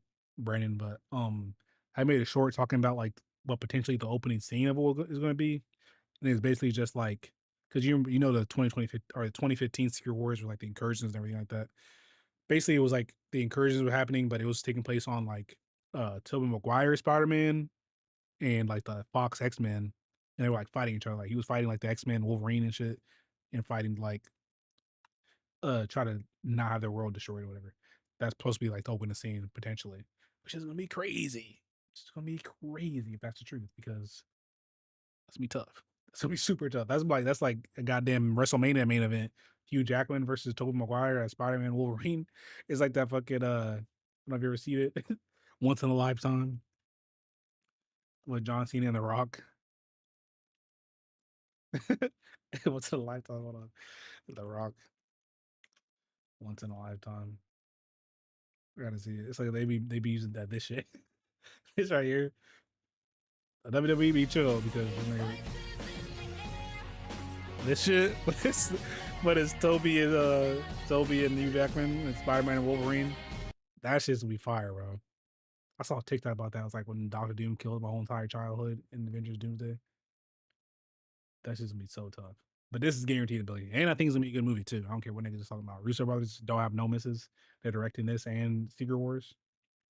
I'm with it. With it. I think it's gonna be tough. Now, Dune 3. Now, I think what did the second Dune make? Because Dune 2 was in 2024 is pretty sure when that came out. That was like my favorite movie that year. Or the best movie I would say that year. Objectively, Dune 2 box office. That movie was fire. 700 million? God damn. I don't know. Shit might make. I don't know. I don't think it's gonna make a billion because apparently the third book, which is what the movie's gonna be based off of, for Dune shit is like weird, like really weird, like like the weirdest one, like in a weird, not in a good way. So I don't know, but I don't think it's gonna make a billion. But I think 750 is it's a good range for that. Cause I'm gonna see it. Also, there's some stuff where like Avengers Doomsday might not be an IMAX for at least 3 weeks because Dune 3 bought the IMAX slot because supposedly these are both coming out on the same day and they're calling like Doomsday, whatever on some Barbenheimer type shit. But apparently they bought the fucking IMAX exclusivity for 3 weeks or something like that. From what people I haven't seen like confirmed by like IMAX or Dune or whatever.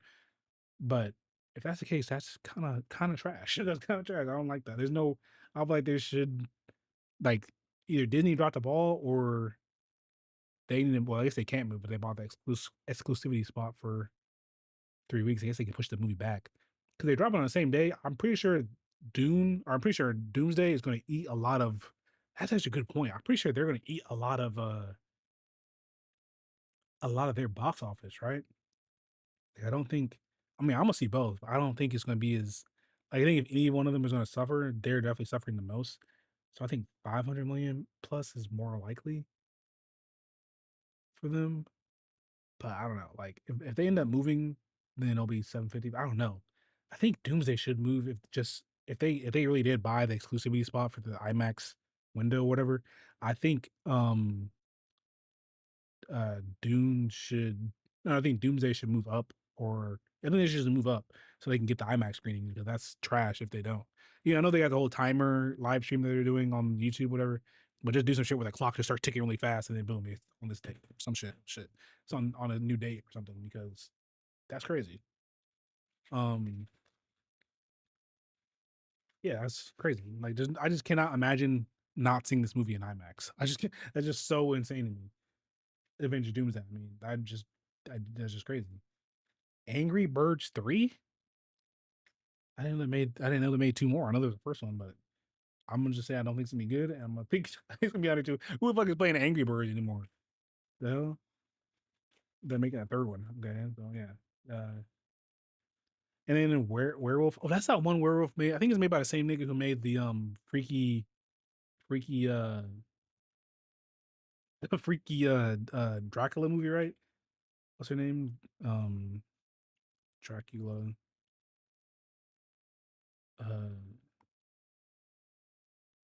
Was that wait? No, not that one. Dracula. Johnny Depp daughter. Johnny Depp.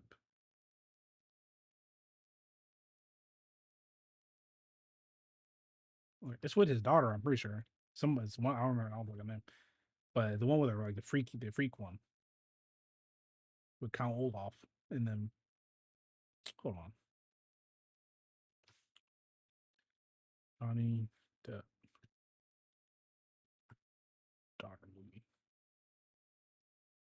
Okay, yeah, Lily Depp. Nosferatu, that's what it was called. Nosferatu, like yeah, the freaky Nosferatu world. I don't even spell that. Nosferatu. I don't give a fuck. You know what I'm talking about. There's a Nosferatu nigga. The freaky one where she was making the face. Where is it? Lily Depp. There we go. Nosferatu face. Yeah, this face. She's making this face right here. Hold on. Um that's just funny. She's making this freaky face right here. She's like, her as that is the same director, but his werewolf looks kind of trash. His werewolf is like looks like a hairless cat.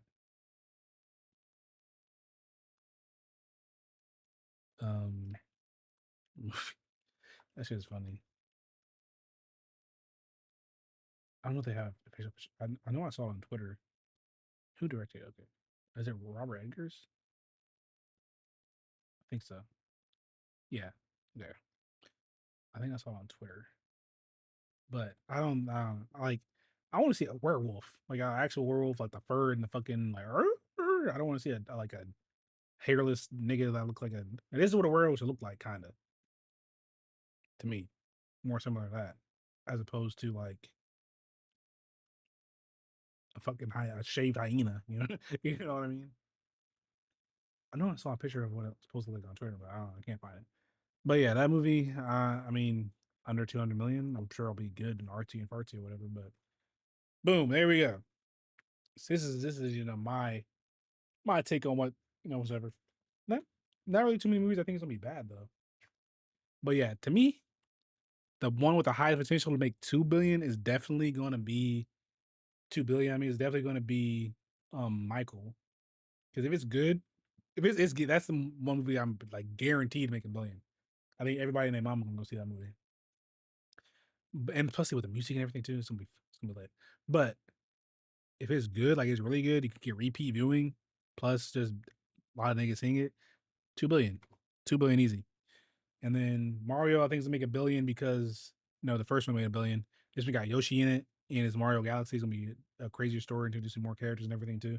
And they have another song like the Peaches song, because I'm pretty sure kids loved that first one and everything like that. It's lit. Plus Bowser Jr. is gonna be in it too.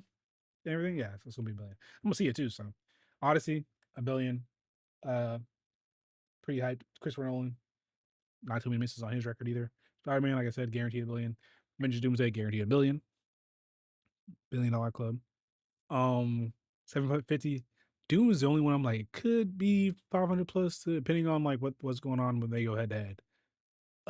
Toy Story, 500 million, I'm pretty sure. What did the last Toy Story make? Let's just check real quick. Toy, is that 5 or 6? No, it's 4. Okay. Toy Story 4. I feel like I'm pretty spot on. Oh, never mind. The last one made $1 billion. So shit. Maybe this one might sneak up. I'm gonna say. Where'd it go? I think it'll make 750 plus. I wouldn't be surprised if it made it into the billion, but I think 750 plus is like more safe. So I don't know. $1 billion though? I don't know. When does it come out? What day is it?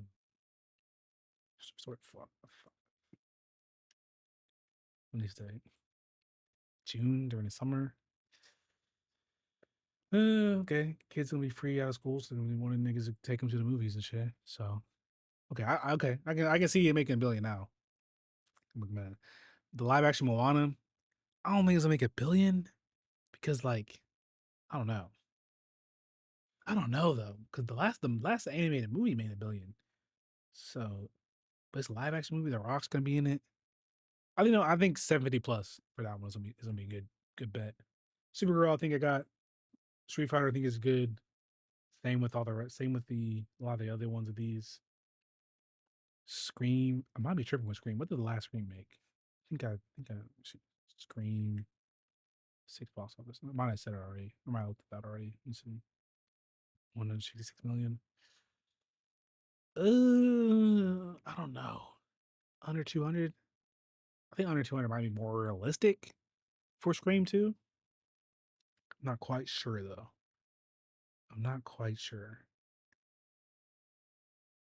I don't know. But again, they don't make the movie for that much money, so I think the rest of these are pretty spot on.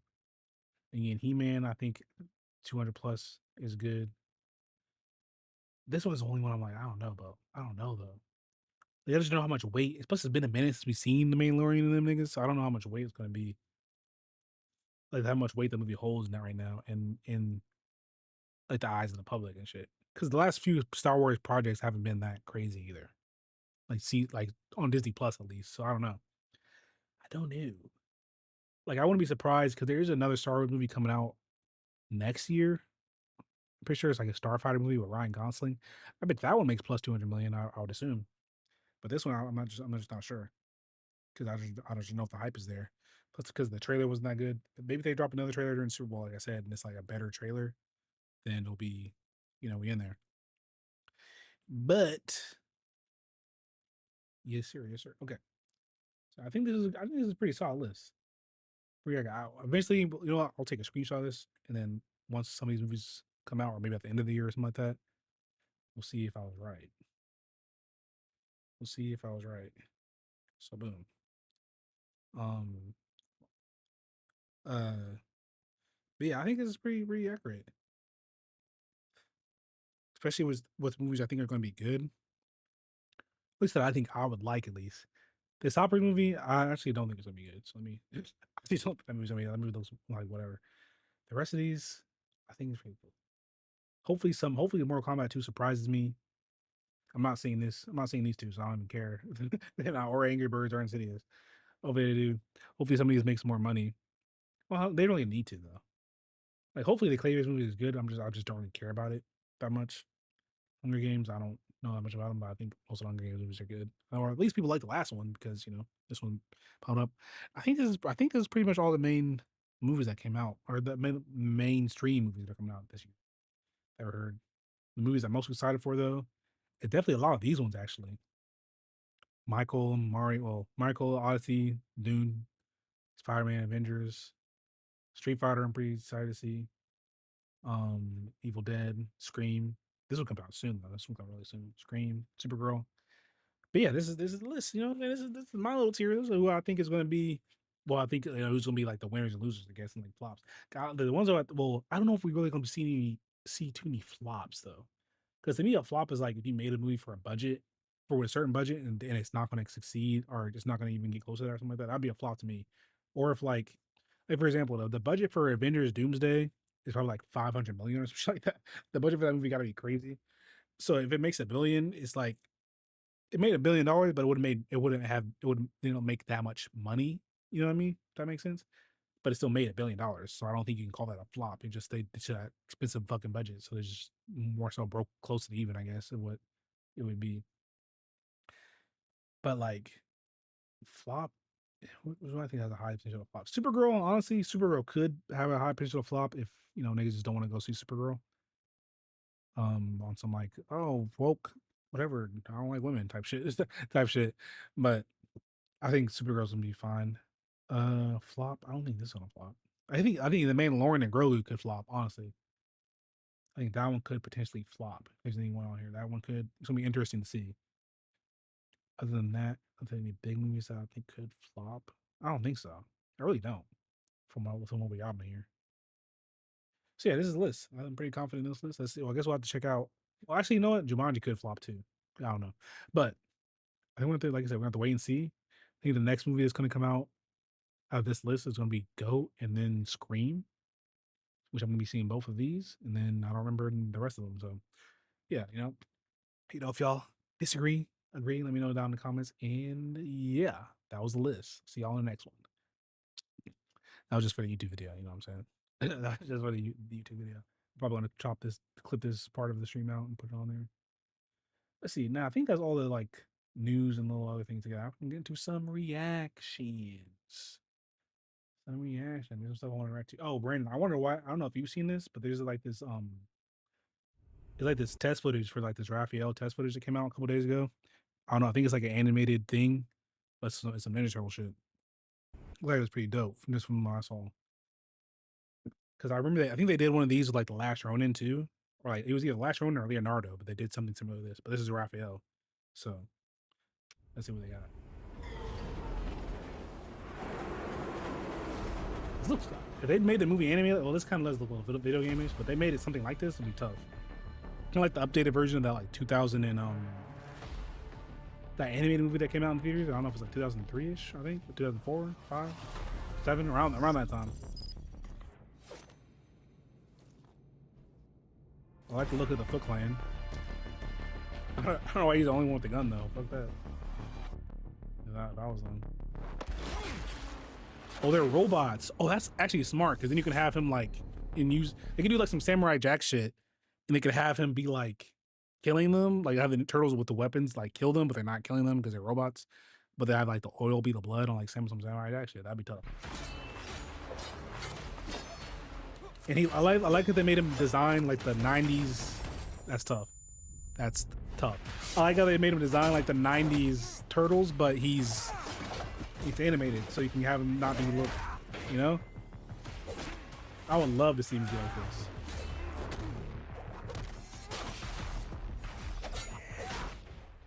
Oh, I would love to see him do like this, bro.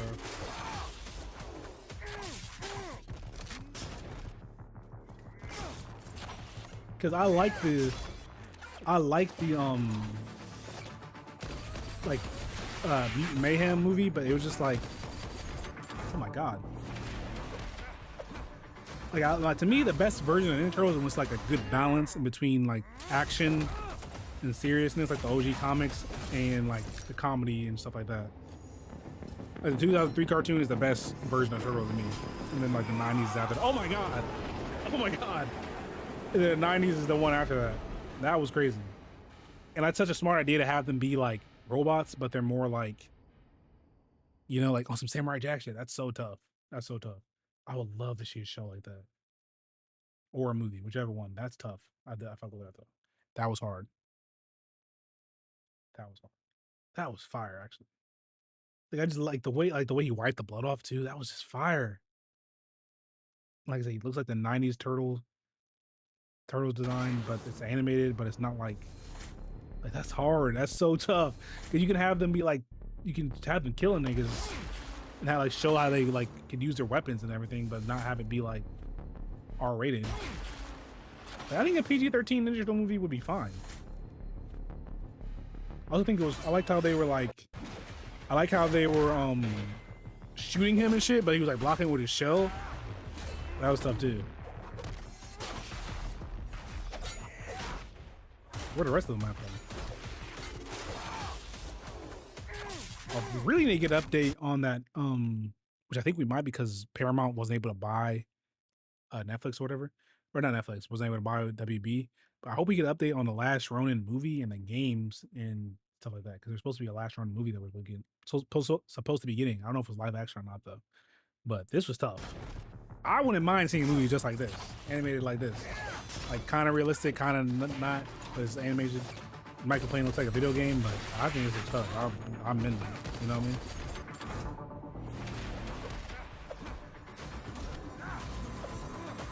And he's not fucking like gigantic like the Turtles in the Michael Bay produced shit. This was hard. I like the designs of the Foot Clan. I think this was tough too. Oh, this is hard. I can't wait. Well, does he have other ones of this? Because if he does, he does. Oh yeah, this was the one I saw before. Yeah, now the Michelangelo one. He needs to make one where they all fight Shredder. That'd be tough. Takes him about a year to make one of these though. Which, you get somebody hire him, give him a bigger budget, get him shout out John Likens, give him a bigger budget, get him some funding, get him involved with Paramount and studio, make this movie, make the movie where they look like this or something like that. Shit, This is too like you know what I mean? Damn. This is tough. The Ninja Turtles should almost have some John Wick kind of style action with some like ninja kung fu shit in there. Like, if I could plan out a whole turtle universe, like I could plan out 6 movies for Ninja Turtles if they really want to. If I really had to. They could go to space, they could do the time travel shit, they could do a bunch of stuff with Ninja Turtles if they really locked in. This was tough though. I really fuck with this. I really fuck with this. This was tough. That was tough. Now what else we want to react to? I wanted to react to where is that? I don't know if you ever seen those like VFX artists react by Corridor Crew. It's something else I want to react to right here.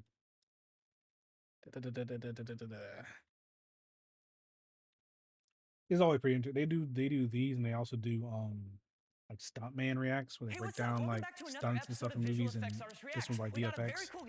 So this is always cool. They usually like a really like in depth of how they make certain stuff and make certain stuff look so good. Especially with stunts stuff like that. They had some of the Jackie Chan movies that were tough too. In some of the MCU movies, like they had the dude that was like the stunt double for like Black Panther and Sam Wilson doing some stuff before, and some other ones I've seen. The shit was dope. Joe, thank you so much. It's been a minute since I've seen one of the videos. An honor to have you on the couch. I don't know food though. Thanks for having me here. It's always fun to talk about this stuff. Heck yeah. Joe, tell us a little bit about yourself. So, yeah, I'm the visual effects supervisor at Weta Effects. I've been with the company since 2001. Before that, I was at ILM for 10 years. I've always been interested in lighting and characters and kind of the storytelling aspect. Well, certain stuff that they do with these movies, it's just like, for me, so you have to like look so closely. Like, it's so much like little details that they put into certain things. Just like that shit. I've got a chance to work on them. It's so crazy. You pulled the worlds of math and science. I don't even know how like they do it. Like how they even like made the computer be able to do it. Like, it's so interesting to me. It's the only pure thing in this world. Like that, like the embers and stuff like that. That shit's so like. Because there's a lot of fire. There's a really cool flamethrower. There's these gondolas. They explode, and you see the rippling across all of that. I love fire in movies. It's cool stuff. I love that flamethrower though, because it's like it felt so real. Like it just shows that it goes so much into making movies and stuff. It's just like looked like it was crazy. Up, just liquid that was being lit on fire. Exactly. It's that same idea. Yeah, like little stuff like that. Liquid out, but it starts to atomize. It starts to vaporize, and it's those small particles that are like, how do y'all do that, bro? That actually catch fire. And for the lighting of things, because obviously all this fire is lighting the environment too, and that's obviously being rendered by Manuka. I know you got like reference for stuff, but like it's like before the simulation is done, for the sake of like getting a work in progress shot? Just for a work in progress shot, maybe, or take a lower res like piece of the volume, because you don't need all of it to get the lighting effect, because the lighting is pretty, soft at that point, and just render it from the volume. Okay, so for a shot like this, like what I'm looking at right here, is this actually, obviously I'm assuming there's some compositing being done after the fact, but for the most part, is this one render, or is the scene being rendered out, the fires being rendered out separately and being combined? We'll break everything out, and there's a number of reasons for that. Like the hero characters are usually rendered separately from the mid and background characters, and a lot of that is to just be able to handle notes. Once you're seeing everything in the final shot in sequence, and there's something that we have to change, you don't want to have to re-render everything just to fix one thing. And again, because everything is depth composited, per pixel, we can it all locks back together. So there's the fire tornado, and I love in this breakdown the reference footage you guys use is from the slow-mo guys. We're friends with them, and it's like they set up the system of like a bunch of fans around this thing and made a fire tornado. Yeah. You guys are like, that looks pretty good. Yeah. We're gonna do that digitally in the movie. I mean, Jim had this idea for the fire vortex years ago. That's been in the script for a while, but yes, it was very nice of them to shoot the reference for us. Thank them next time you see them. Oh, for sure. I'm gonna text them after this. Yeah. It's more than just a fire tornado. There's a whole, I guess, the flux tornado? It's the same concept as the floating mountains, right? You've got this sort of magnetic field emanating from the planet that's ripping the rock away and suspending it in the air, right? It's drafting the water up into these like rivers in the sky. Then parts of the ship that takes so long to do. I feel like that's my like the stuff. Like, it's just like As if like it just takes so long to do, and like Fire you had mess already up a little been bit, just like, oh, pre-developed I for gotta Way of like Water just at as this crazy. point. I remember talking with the artists after the premiere, and they were saying that like it just wasn't that artist friendly. You almost had to have like a chemistry degree in order to understand how Yeah, to that's what I'm properly saying. simulate the fire. Because if you wanted the explosion to be bigger, you would add more fuel to it, but then that would choke out all the oxygen. So what effectively you'd end up doing is just put out the fire. Exactly. Yeah. So yeah. what was the big jump between Avatar 2 and 3 related to the fire tools? We started off again just going back to basic. What is fire? What is the most basic type of fire? Well, it's a candle. And so we said, okay, let's figure out what a candle does first, and let's start with that before we try to scale it up. Turns out to be remarkably complicated what goes on with a candle. There's like thousands of chemical reactions that happen within microseconds. Like there's much more going on than what you would expect. But we did learn some basic things about, you know, the fuel and oxygen ratios, where the burning is actually happening, what it does to the local air around it, because it's the convection that actually forms the candle shape. Like a candle in space would be a ball. Right, right. I've seen that. Yeah. Whoa. It's interesting because it turns out what you're really seeing is the shell. Like it looks like there's a whole big volume, but can only really burn where it meets the oxygen with the shell. A flame is hollow inside. And this is what you were talking about. really? If you have too much fuel or not enough oxygen, either way, it's going to extinguish itself. You know, we talked to a lot of the special effects guys to find out how they do it with real fire. But you really have to start getting into the physics and what the materials are. And that's how we did Avatar 2. Everyone just had to learn how you're feeding this fire. And that gets really complicated. Like you could see there, as you bring the three candles together, they start to affect each other. Just layers of complexity as it gets bigger and bigger. So what we did then in between the two films was kind of revamped a toolkit around it. Okay, right, now we know how to make the fire. How do we make it so That's that what the I'm saying. artists That's so can use crazy. it? So everything is It's so still crazy doing the how proper much goes into physics, just but the artists can fire just in the direct it movie. more now. So it's like it's the same tool set, but just with a fancier user interface. Yeah, it's still low-key under the hood, better user interface. Obviously, that feeds in also, like between 2 and 3, there were a lot of improvements to the fire solver, itself, just to try to make it faster and more efficient. Okay. But there's still the artist tools that were the main thing that we were trying to solve there. Between Avatar 2 and 3, considering both of these movies, which sequence had the most challenges? Which were the hardest to do? Well, again, there's two answers, because All right, technically, like the big third act stuff, right, where you've got all the explosions and all the interaction, those are just huge because the sims take a long time. There's just a lot that goes into them. But then you also have the other side, which is creatively selling the characters, the close-ups, like the small, quiet moments. That's really where you know if it's going to work or not.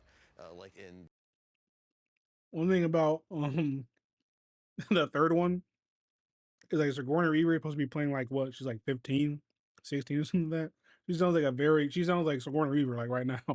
They did not try to like de-age her voice or nothing. She sounds like a very old woman. That's the way she talks, bro. Like it's just crazy. Like she does not sound like a little kid. I guess she's kind of supposed to be like a clone, like reincarnation of her in a way, I guess. Whatever, but quiet moments, that's really where you know if it's going to work or not. Like in this film, for example, that close-up on Una when she says, "Your goddess has no dominion here." Your goddess has no dominion here. If that shot didn't work, she wouldn't work as a character. Right, Like, yeah. so that was a really key shot to make sure we got that one right. Yeah, I think Varang was my favorite character in the movie. She was so good. She was so compelling. Because she had a reason to be who she was. Yeah. Like, the best villains are the ones that don't know they're villains, right? So for her, she's doing the right thing. Like, whatever God you might be, you let me down, you let my people down. This is what I have to do to survive. And in her mind, there's nothing wrong with what she's doing. Like, that's what makes her so compelling. I see you. And then you get the same kind of attitude from Quaritch. You need me. The connection is really great between them. He and Una really hit it off very quickly, and they had a great rhythm. That's some strong shit.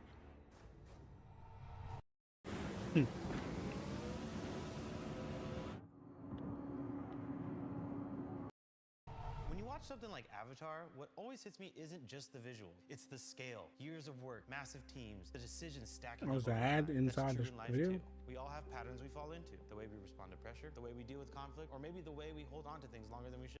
Therapist that I've been with for a while. Get 10% off your first month of therapy. But you mentioned this all traces back to Alita Battle Angel. How does that work? We did it very much, you know, as a Lightstorm project. So we used a lot of the same techniques. We were doing performance capture in real time on the stage, but in this case, That'd be so weird as an actor too, like on, you know, one character, one performance. look at this whole thing on mocap and everything, just like you don't really know what you look like when you're doing the thing when the movie come out. You know what I mean? That's so We're interesting. still using our FACS model at this point, and FACS is the facial action coding system. This was invented by, or developed or invented by a guy named Paul Ekman. FACS is a really interesting thing. Like it's got a lot of power, it's got a lot of flexibility, but FACS itself can't isolate the muscles. So what you wind up doing is kind of finding the nearest expression and trying to subtract things out. You're really doing subtractive synthesis, which is really hard to work with. And the other thing you're doing is to build these models, you have a combination. If you have a smile and a phoneme that's doing an F sound, you know, at the same time, you need to build these combinations. So every smile has to have every possible phoneme with it, and every phoneme has to have every possible expression with it. Oh, I didn't even think about that. Yeah, there's so many different ways you can say the same word. Like, smile. Smile. Yeah. So you get these really complex networks that the artists have to manage by hand. And on Alita, I can't remember how many shots it was a couple thousand shots. And I was giving the same notes over and over again that I'd been giving for like the last 15 years before that, you know, about, because the animators are always countering what the FACS, wants it to do. And after we were done and I knew we were getting ready for Avatar, I just said, right, we are never doing this again. I never want to give those notes again. You remember what I said? If you do something 3 times, write a script. If you do it for 15 years, write new software. So that's what we did, and I sat down to try to figure out, okay, what is really going on? Because what you have in the muscles is you have a lot of crosstalk, right? That's what these FACS networks are trying to support. One muscle pulls, another one moves in a different direction. You add the phonemes in, and I started just trying to diagram it so I could get my head around it. And as I started laying all this out and lighting all the connections, I realized I was just writing a bunch of derivative chains. It's like, this is a neural network. So why don't we just use a neural network? And that's what we did. And the difference was, rather than using a neural network and trying to design it on the fly to figure out what the latent space was, we already knew what the latent space was. It's the latent space of the muscles. We already knew that. So we actually we built essentially the chassis first. We built the network knowing what the latent space was that we wanted it to be. And that gave us control over the model, to be able to do it. So that was the system that we built and used for the characters on Avatar 2. We called it APFS for Anatomically Plausible Facial System.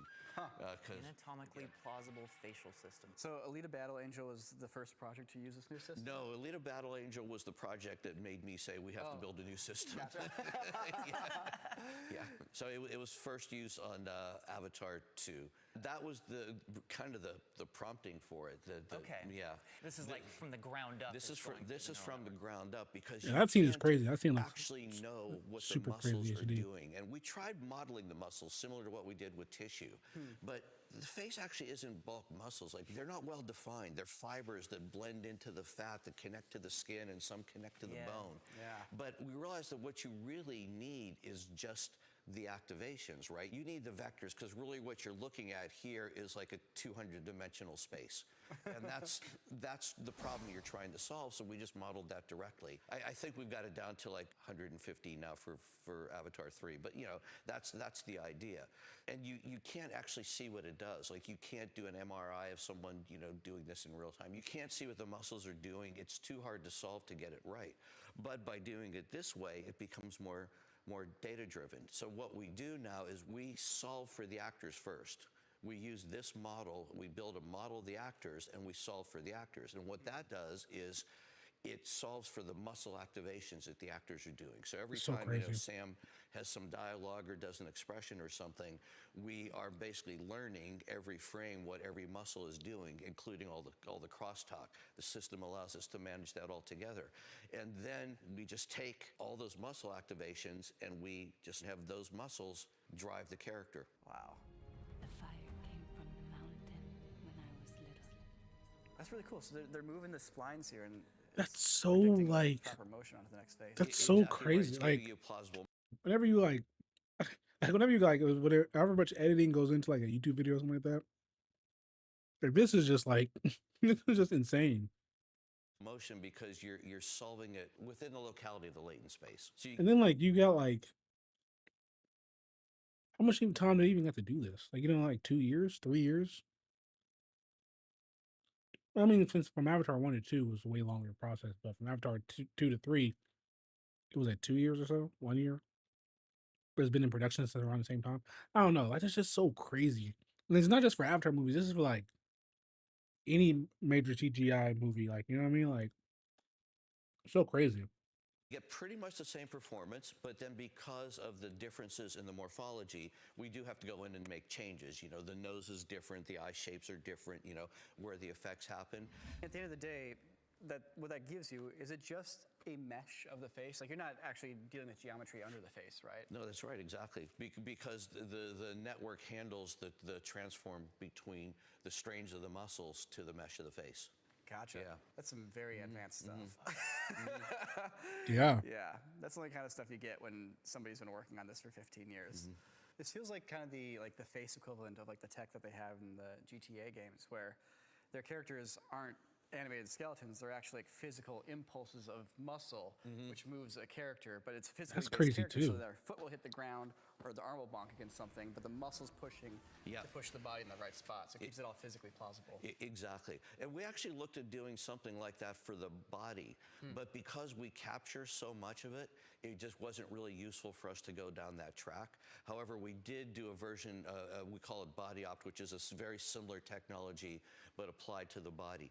The body in some ways is a little bit easier because you're dealing with joints. You can encode the rotations more easily, whereas the face, a lot of the muscle, fat, tissue layers are all kind of free-floating. So for a fax system, you could, in theory, just like take one of those splines and just pull the face until it's like 2 feet this way, like just really distorting It's it. crazy. But Yeah. would that be possible with the new system? With this one, no, not if you leave the model running live. So it would know that at a certain point, you're reaching the physical limit of how far that could stretch. That's super cool. It feels like something that makes being an animator and artist a lot easier. Yes, I think the animators like it now. Easier. A system like this will never solve the problem 100% for you. You need artists to be able to go in and tweak this stuff to make it work. Local tax That's so experts are crazy. here. Like how Now much you goes can into meet with a just that. TurboTax expert in your So community. insane. They can do your taxes for you. So this is all using the new facial motion Yes, system. this was all using the new facial motion, yeah. Anatomically plausible facial capture. Wow, so that's reconstruction right there. Yeah.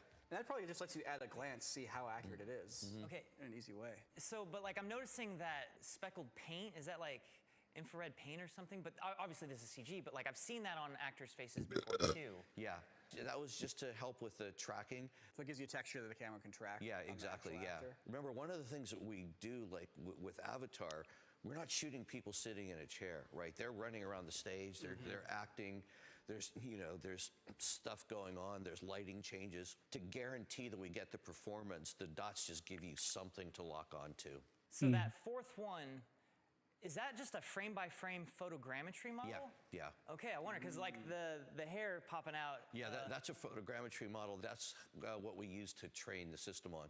Interesting, Oh, okay. So it's like your ground truth. Yeah, because you have to take that, we have to do like a forensic, what would her skull look like, based on forensics. It's crazy. We have to create the skull, because then we have to create essentially the flesh sab in between. And then rather than embedding, the full sculpted muscles, like I was saying before, that's too inaccurate. We just involve strains. And those strains, each of those becomes one of the dimensions, in the hypermodel for the neural network. With you. I trusted you. Trust me now, please. When did Lightstorm change from capturing with one camera to 2 cameras for the facelift? That was on, we did that for Avatar 2. Everything had gotten miniaturized so much in the intervening years, we knew that we could do 2 cameras for the same weight as what the original one was on film 1. So Jim was okay with that. He thought the actors would be fine with it. The real selling point for us is it gives us depth. You can see the depth reconstruction that's coming just from the 2 cameras in the face, and you see it there. So that gives us something to solve to. Because you have 2 cameras, you have binocular vision, you just basically take disparity between the 2 images and generate a 3D model from it? Generate a 3D model, solve that onto a coherent mesh, and then solve the strain. So it's a multi-step process. That's so crazy. That just makes for so much That's so much like, it's like, bro, what? And it's the small You would note, never like, think how much that's stereoscopic like, cameras are you know what I vertical mean? Because it doesn't matter the orientation to a computer. It matters to us. Stereo cameras have to be horizontal. To have them just up and down like that, you get more coverage over the face because the face is longer than it is wide. And the neck. So much of the motion of the face actually comes from the neck. They took him.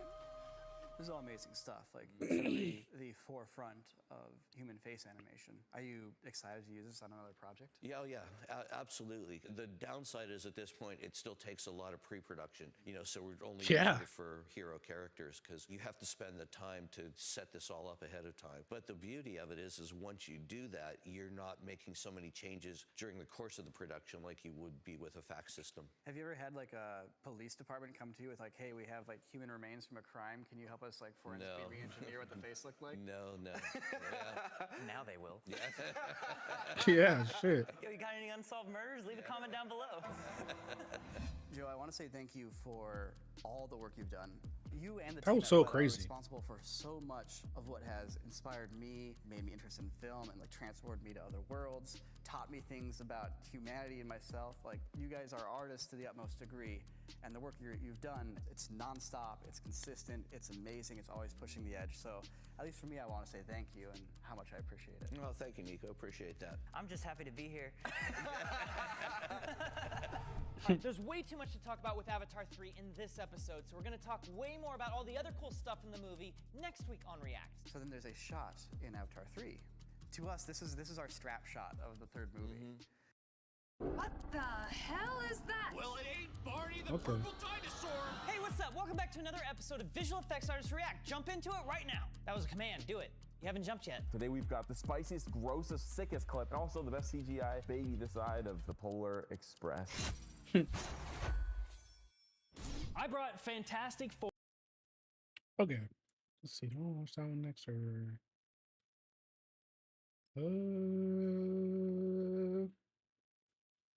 Let me see something. Let me see if we're streaming here. So.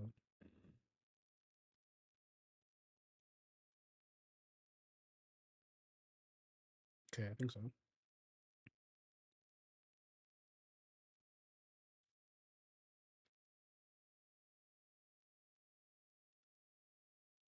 Let's see. Actually, I do kind of want. I do want to see how they did certain stuff in Fantastic Four, though. So. It's got a whole bunch of little goodies in it. Why don't we take a little peek? I haven't seen this movie, but if there's one thing that I have heard about, it's the CGI baby. Actually, you know what? That's the running theme today. Actually, I'm just going to say that right now. Today's theme is births. All right, let's go. I don't know if I like that. No, we don't. You're supposed to sleep when the baby sleeps. I've been reading the books. Wow, look at that CGI baby. There's also a CGI rock guy there to like give you context, so it makes it more realistic. I'm getting a little bit of weird, like, face pasted onto a body type vibe. It almost looks like a deep fake to me. The baby is the secondary motion on that character, and it's not matching it. And you're almost like seeing 2D adjustments happening to make it work. But then also there's this like halo of a drop shadow. I was noticing that too. It's like a perfect drop shadow around the baby, like the same length, perfectly around him. Yeah. There are 150 CGI That's not something you would baby notice, shots, though, I suppose you could really. say, across this movie. They used 30 babies. 30 different babies, different baby bodies, different baby heads that all need to be unified into one baby that grows a little bit over the duration of the movie. For all that I heard about it, I was underwhelmed at the repulsion factor. I was like, this is well done. Sometimes you'll see it with the lighting. Like this, I think, is the most obvious scene maybe, because you got to stick it onto this creature that is completely not there, right? The actor that is actually holding the real baby is in a mocap suit, much smaller proportions, but I've seen many worse babies in other superhero movies. I mean, it's not remotely as bad as the Twilight baby. Oh my God. But there's got to be other fantastic parts about this movie, right? Oh, my food is here. My food is here. My food is here. My food is here. I'll be back. I'll be back. I'll be back.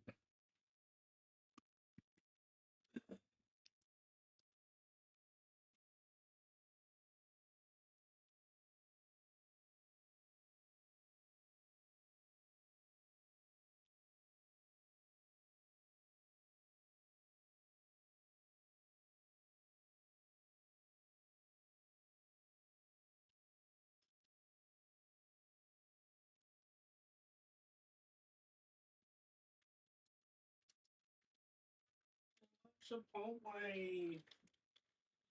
I love Chipotle. Oh my god, I love Chipotle. There truly are. What my favorite part of this movie was, though, was Galactus. This movie was good. I'm like, Galactus was so stinking cool. Because in 2007, he was basically just a big fat cloud. Yeah, dude, just a giant planet-sized cloud. Planet-sucking cloud. This time, Good. they're just like, hey, let's just be literal with him. The Devourer of Worlds honors you. He's got his Cinco feeding tubes in. Cinco Food Tube, the new and easy way to eat restaurant food. Wow, what a great tube. Galactus This is sweet. He's like the size of a skyscraper. Their framing for scale in this movie is really fun. I like it a lot. I wonder who his dentist is. Like, Well, he only eats through tubes. He doesn't actually get his teeth dirty. but he's got teeth.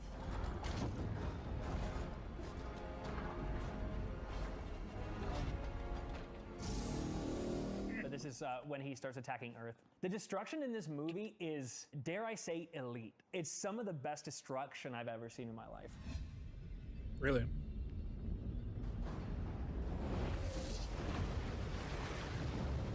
Okay, pause.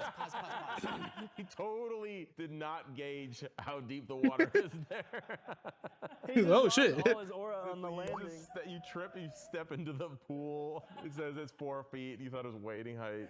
It gives you like this epic flooding visual, but it is funny because he could have just gone a little farther and just hopped on land there. You just hop on the land, You dude. know? But then you get this shot as a reward for the goof. Oh, that's cool. These are some of my favorite shots in the whole movie. Okay, yeah, this is pretty cool. It's the detail of the destruction. Dude, this is what it feels like when I walk through my kids' room and it's full. There's toys everywhere. I'm just like.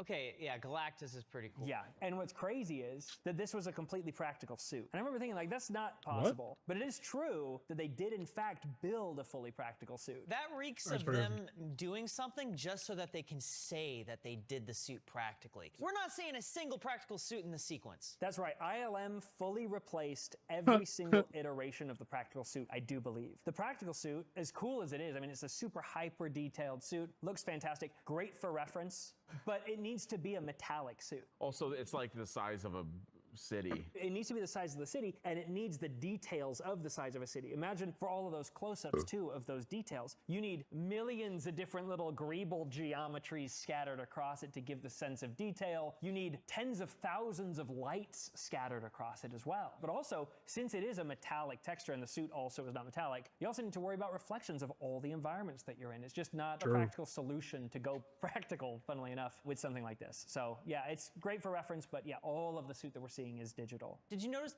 wait, go back to the top of that shot? Like, look at the water puddle. Like, it vibrates with every step he takes. Like friggin' crazy. T-Rex water ripples. A lot of details. Holy cow. I like how, like, the dust that's falling down his foot there is, like, getting sucked in from the vacuum of his foot lifting. Those are the kind of sims that I think would be the most satisfying to do. Having a giant, slow-moving behemoth. Like, there's certain things that you wouldn't even think to like do when you film this, or when you're like, there's certain things that when you're watching it, you wouldn't even think that they would need to do. You know what I mean? Because there's certain stuff that just happens physically, just in the real world, that you just wouldn't think. Like I said, when he lifted his foot, the dust and everything, just like the puddle shaking, like you just wouldn't think that would be a thing. But it is a thing that makes it real, makes you more immersed in the thing, even if you don't realize how. I feel like that's so fire to me. Ripping through a building. Well, Galactus was dope. And is that the end of Galactus in the movie? Does he come back at all, or is he just... I mean, this is spoiler, but he comes out of the orb again. You push him in the orb and you go, we did it. And then he goes, "Roar," and then you push him back in. And then it shuts. Okay, so if you're anything like me, you wait until the last minute to get holiday gifts. But you're in luck. I'm here to talk to you about today's sponsor, Bessie. Oh. The best holiday gift that you can give. If you don't know, Bessies are the most versatile, rugged, yet stylish shoe I've ever seen. They come in so many different styles. For instance, the Stormburst. Go ahead and scan that QR code on the screen or head to the this holiday season, say yesy to Bessie. Now let's get back to React. But of course, we are here to compare one character in particular, that is the Silver Surfer. This is what I wanted to see. I herald Galactus. Yo, you know what? That looks very tangible. Her hair, I feel like I can just reach out and tap it. So what kind of surface imperfections do you use for a character like this? Typically Clint's surface imperfections. Yeah, but those are smudges implying there's thumbs. Are you a Silver Surfer? Where are the thumbprints? You know, like what kind of imperfections, you know, because I'm seeing the like imperfections. probably little like pitted holes and whatnot. You'd probably scan like real metal surfaces, like micro scratches and little pitted holes, or yeah, that's what I mean. Just enough to kind of like add little swings across a smooth surface. But definitely no fingerprints.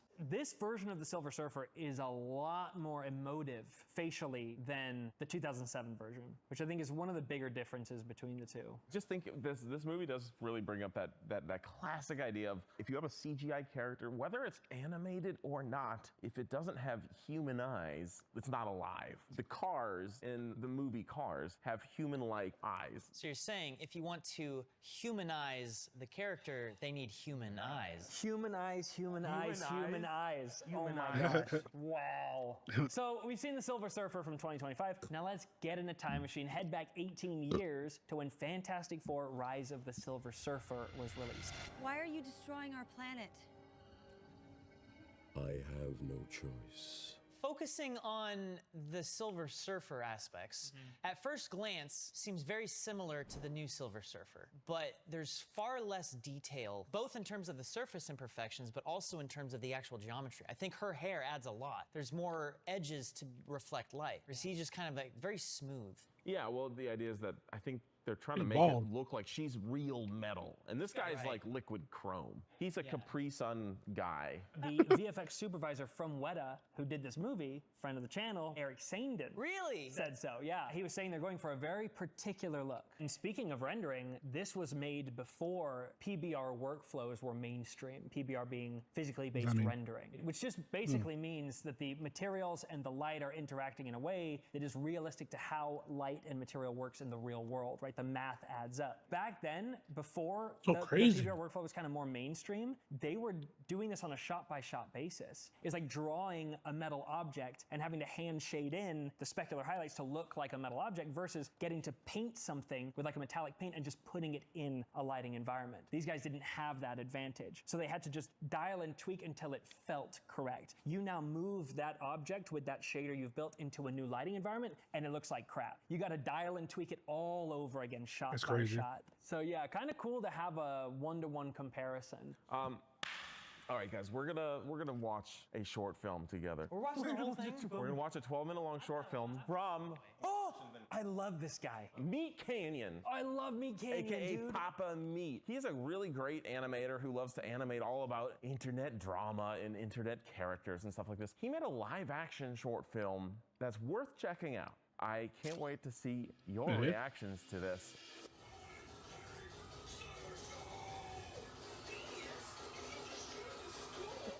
Is that him? Is that the guy? A YouTuber losing subscribers. He needs better ideas. What is he gonna do? We've all been here before, right? Bro, what?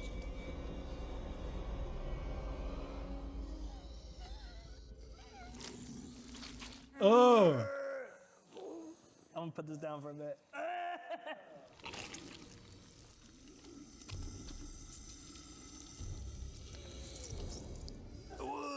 What the heck even is this? In real life, what is this? I feel like he set out to make the grossest thing ever. I almost vomited during that sequence. Bro. Oh!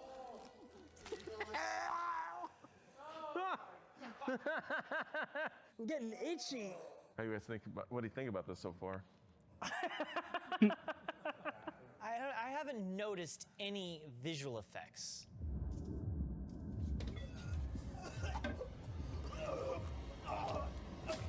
The heck? Is that a fake head?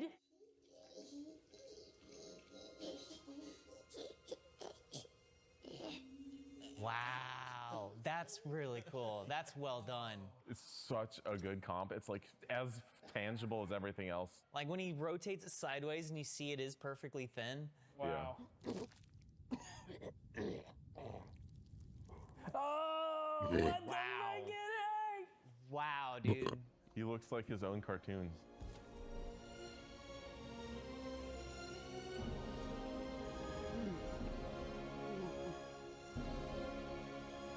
Bro, what the f- Oh, I don't know what's happening, but I'm moved.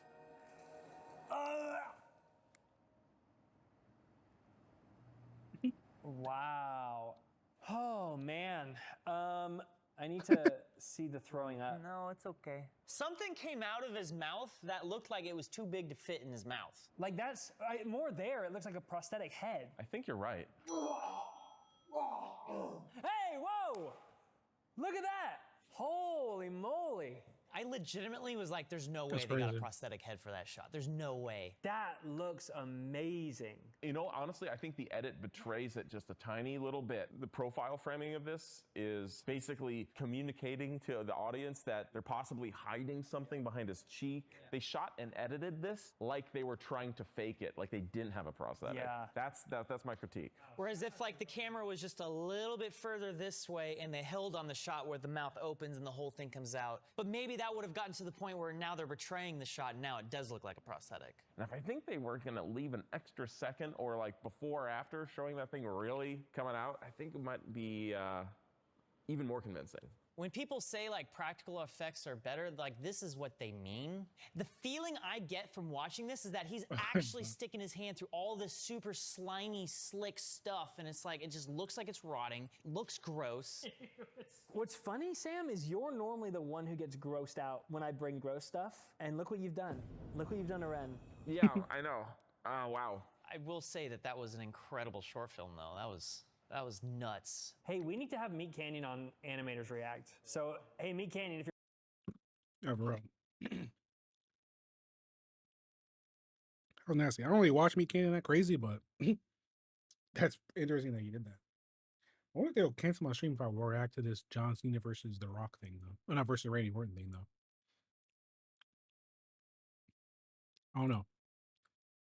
How much long have you been streaming for? Let's see.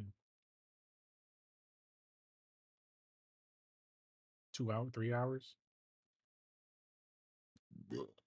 I think I'm gonna call that. I'm gonna call it a stream. I think I might call it there. I think so because I do still want to watch. I'm trying to watch Invincible. Let me go to my cam. I'm still trying to as I'm trying to still react to just like those reaction shorts to Invincible still. So I do still kind of want to catch up on that. I'm almost like 9 stream for like 3 hours or so. I think this was a good stream. Not too heavy, like I said, not too heavy on movie news, but it was fun, especially with the tier list thing and all that.